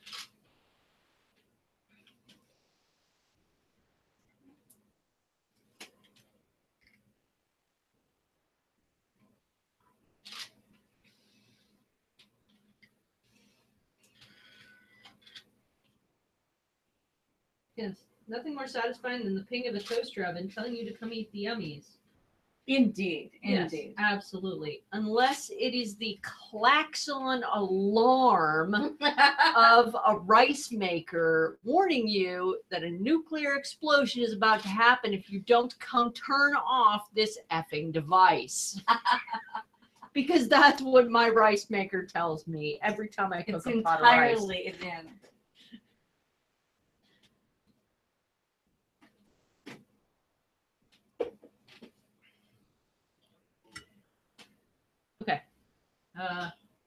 Eat first, do the last segment first. It's up to you guys. Let's eat first. Okay. Okay. Where's Matter ball there. Jen. there are only 2 bowls? Where are the other 2 bowls? I don't know. Oh. I'm an idiot. Oh, we're all good. We just need to leave some for Amy. Yep. We got. Who's gonna eat the test one? Me? You? I'll eat it. Okay. Hopefully it hasn't gotten too soppy. Oh, sops are good. They're gonna be so good. So good. Oh. Is it good or bad? No, it's so good.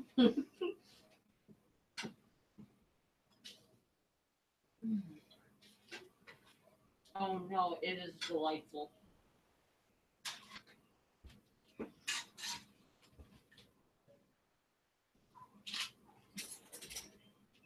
I'm so glad to hear that. Spoon, fork, doesn't matter. It doesn't matter. Thank you. We'll start with this. Oh, oops. Should I be? What should I put in here for Che? One of these. I would put, at least 3 of the sops. I bet that's so delicious.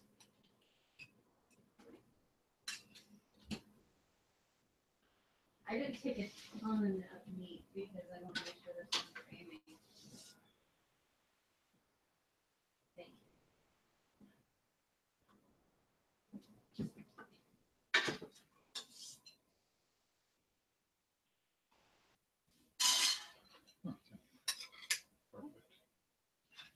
Perfect. Love What it. do you think of it? I love it. Oh, smells so good. Mmm.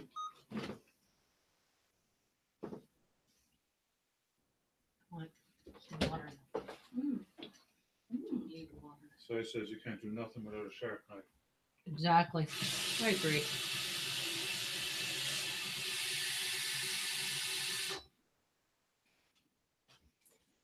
Mm. Yes, right? Oh, it's so good.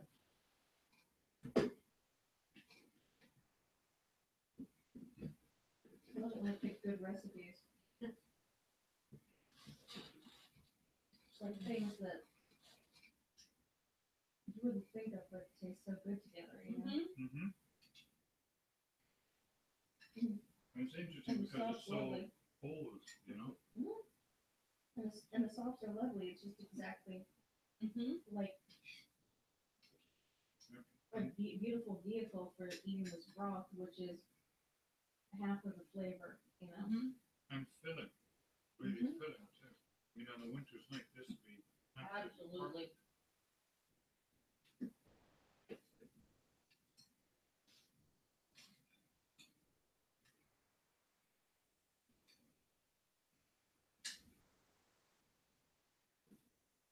The onion just adds something, it's nice and onion and salt. Mm-hmm. And mace isn't sweet, so like, it's Savory and beautifully savory, spikeless and then cloves. Yes, I asked what's wrong with a small pot for rice. I never used a rice cooker until I moved over here. Mm. That was in pots. I've never used a small pot for rice in my entire life because I burn it. I burn the hell out of rice in a pot.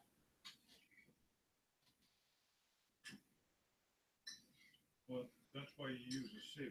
You put in plenty of water, and then you just sieve the rice out when it's done.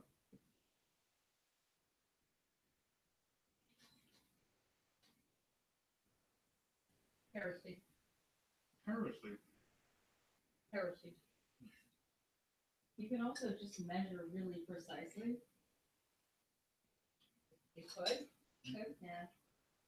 I know it's hard. We won't worry about that.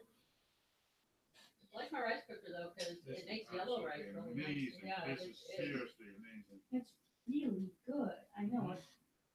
I'm pleased that I picked a recipe that was actually really lovely. Mm-hmm. Yeah, this definitely It shows was off so lamb and similar. Yeah. And it's so simple too. Yeah. I'm like,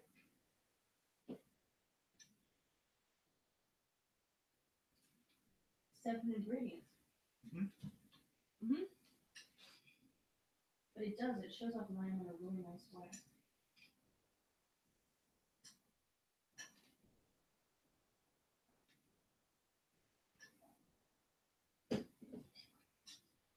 Baby will like it too.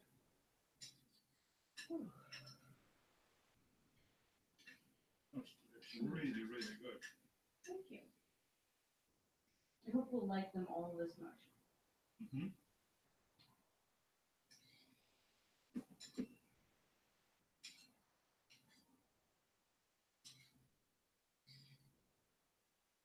Sai says he makes better rice than this Filipino wife. As he told her Let that. his Filipino wife know that. That's what I was gonna say. He told her that.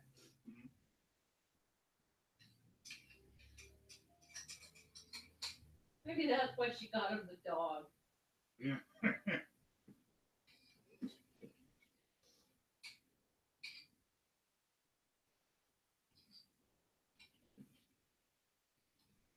Mm. Yes, the bread works. Doesn't it? It The just bread tastes so totally good. works. Mhm. It just gets all mixed up with the broth. It tastes so good.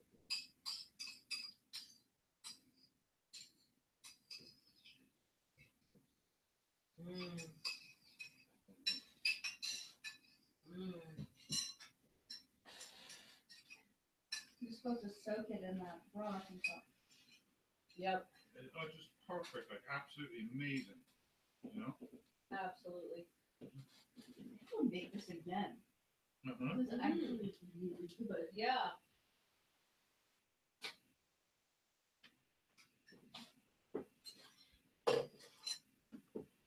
I love it when I find an old recipe that's Yeah. reaction to it. It's like,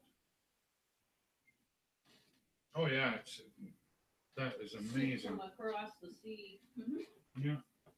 if you don't get all the broth up, it's entirely in periods. It pick up some more bread and Yes. yeah, it will.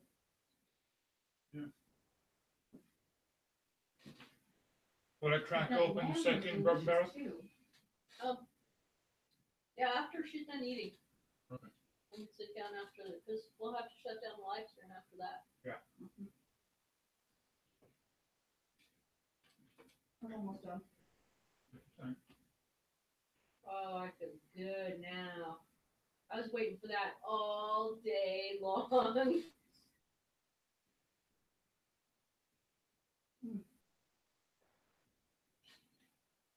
Well, that was a total success, I think. At least that meal was a total success. Man, I didn't know what I was expecting from that, but it was gorgeous. I think I love mace, man. I could, because there's something that I could taste in there. It was working really well with the onions, and I think it was that.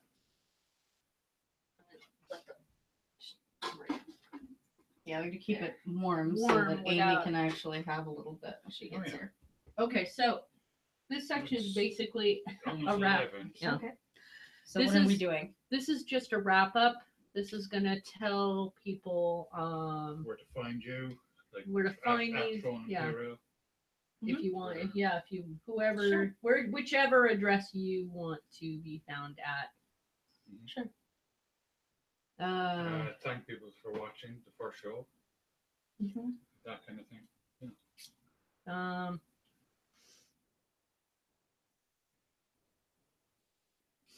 Sorry, the name again. Mine? Name again. Yes. Very good tidbits. No. Strategos. Strategos. There you go. There we go. I can say it. Don't worry. All right. All right. Go ahead.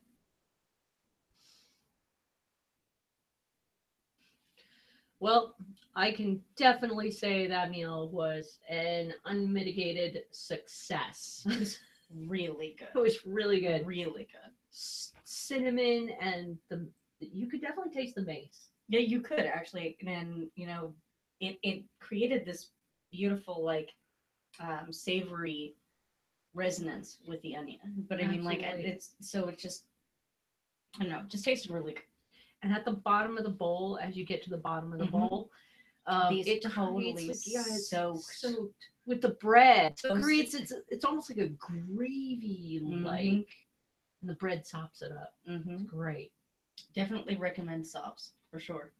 Absolutely. And this recipe actually. Yes. I this didn't. recipe. It's always going to be an exploration when we do these recipes because I find them and I think, oh, I think that's going to be wonderful.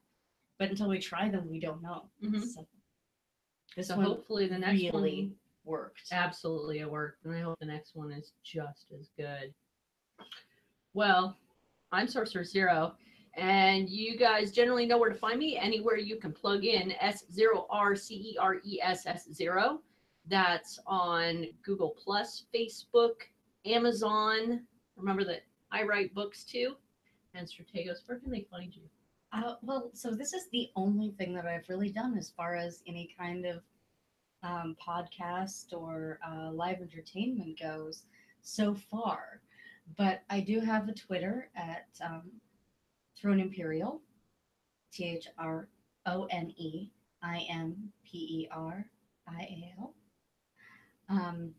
And I will be available more and more. You may be able, there may be a Strategos showing up on Facebook? You Really? Facebook? YouTube? YouTube at some point in the near future. Facebook is not. No. I got a Facebook, but you don't need it. Well, if you guys have any questions about the recipe, about Beery Good Tidbits, or about Beery Good Entertainment, or just about us in general, go ahead and let us know. We're more than happy to say hi and discuss food, and especially beer, with you. Indeed. Have a great night. Hey, I make silly decisions. I make silly mistakes when I drink a bunch. So I know they won't. It was This is our fine. It first was one. real. Yeah. It was real, yeah. Yep. All right, so I'm gonna shut down the live stream now, guys. Oh, Thanks. oh my goodness! It was so good. Absolutely. We're going to mail airmail you some. How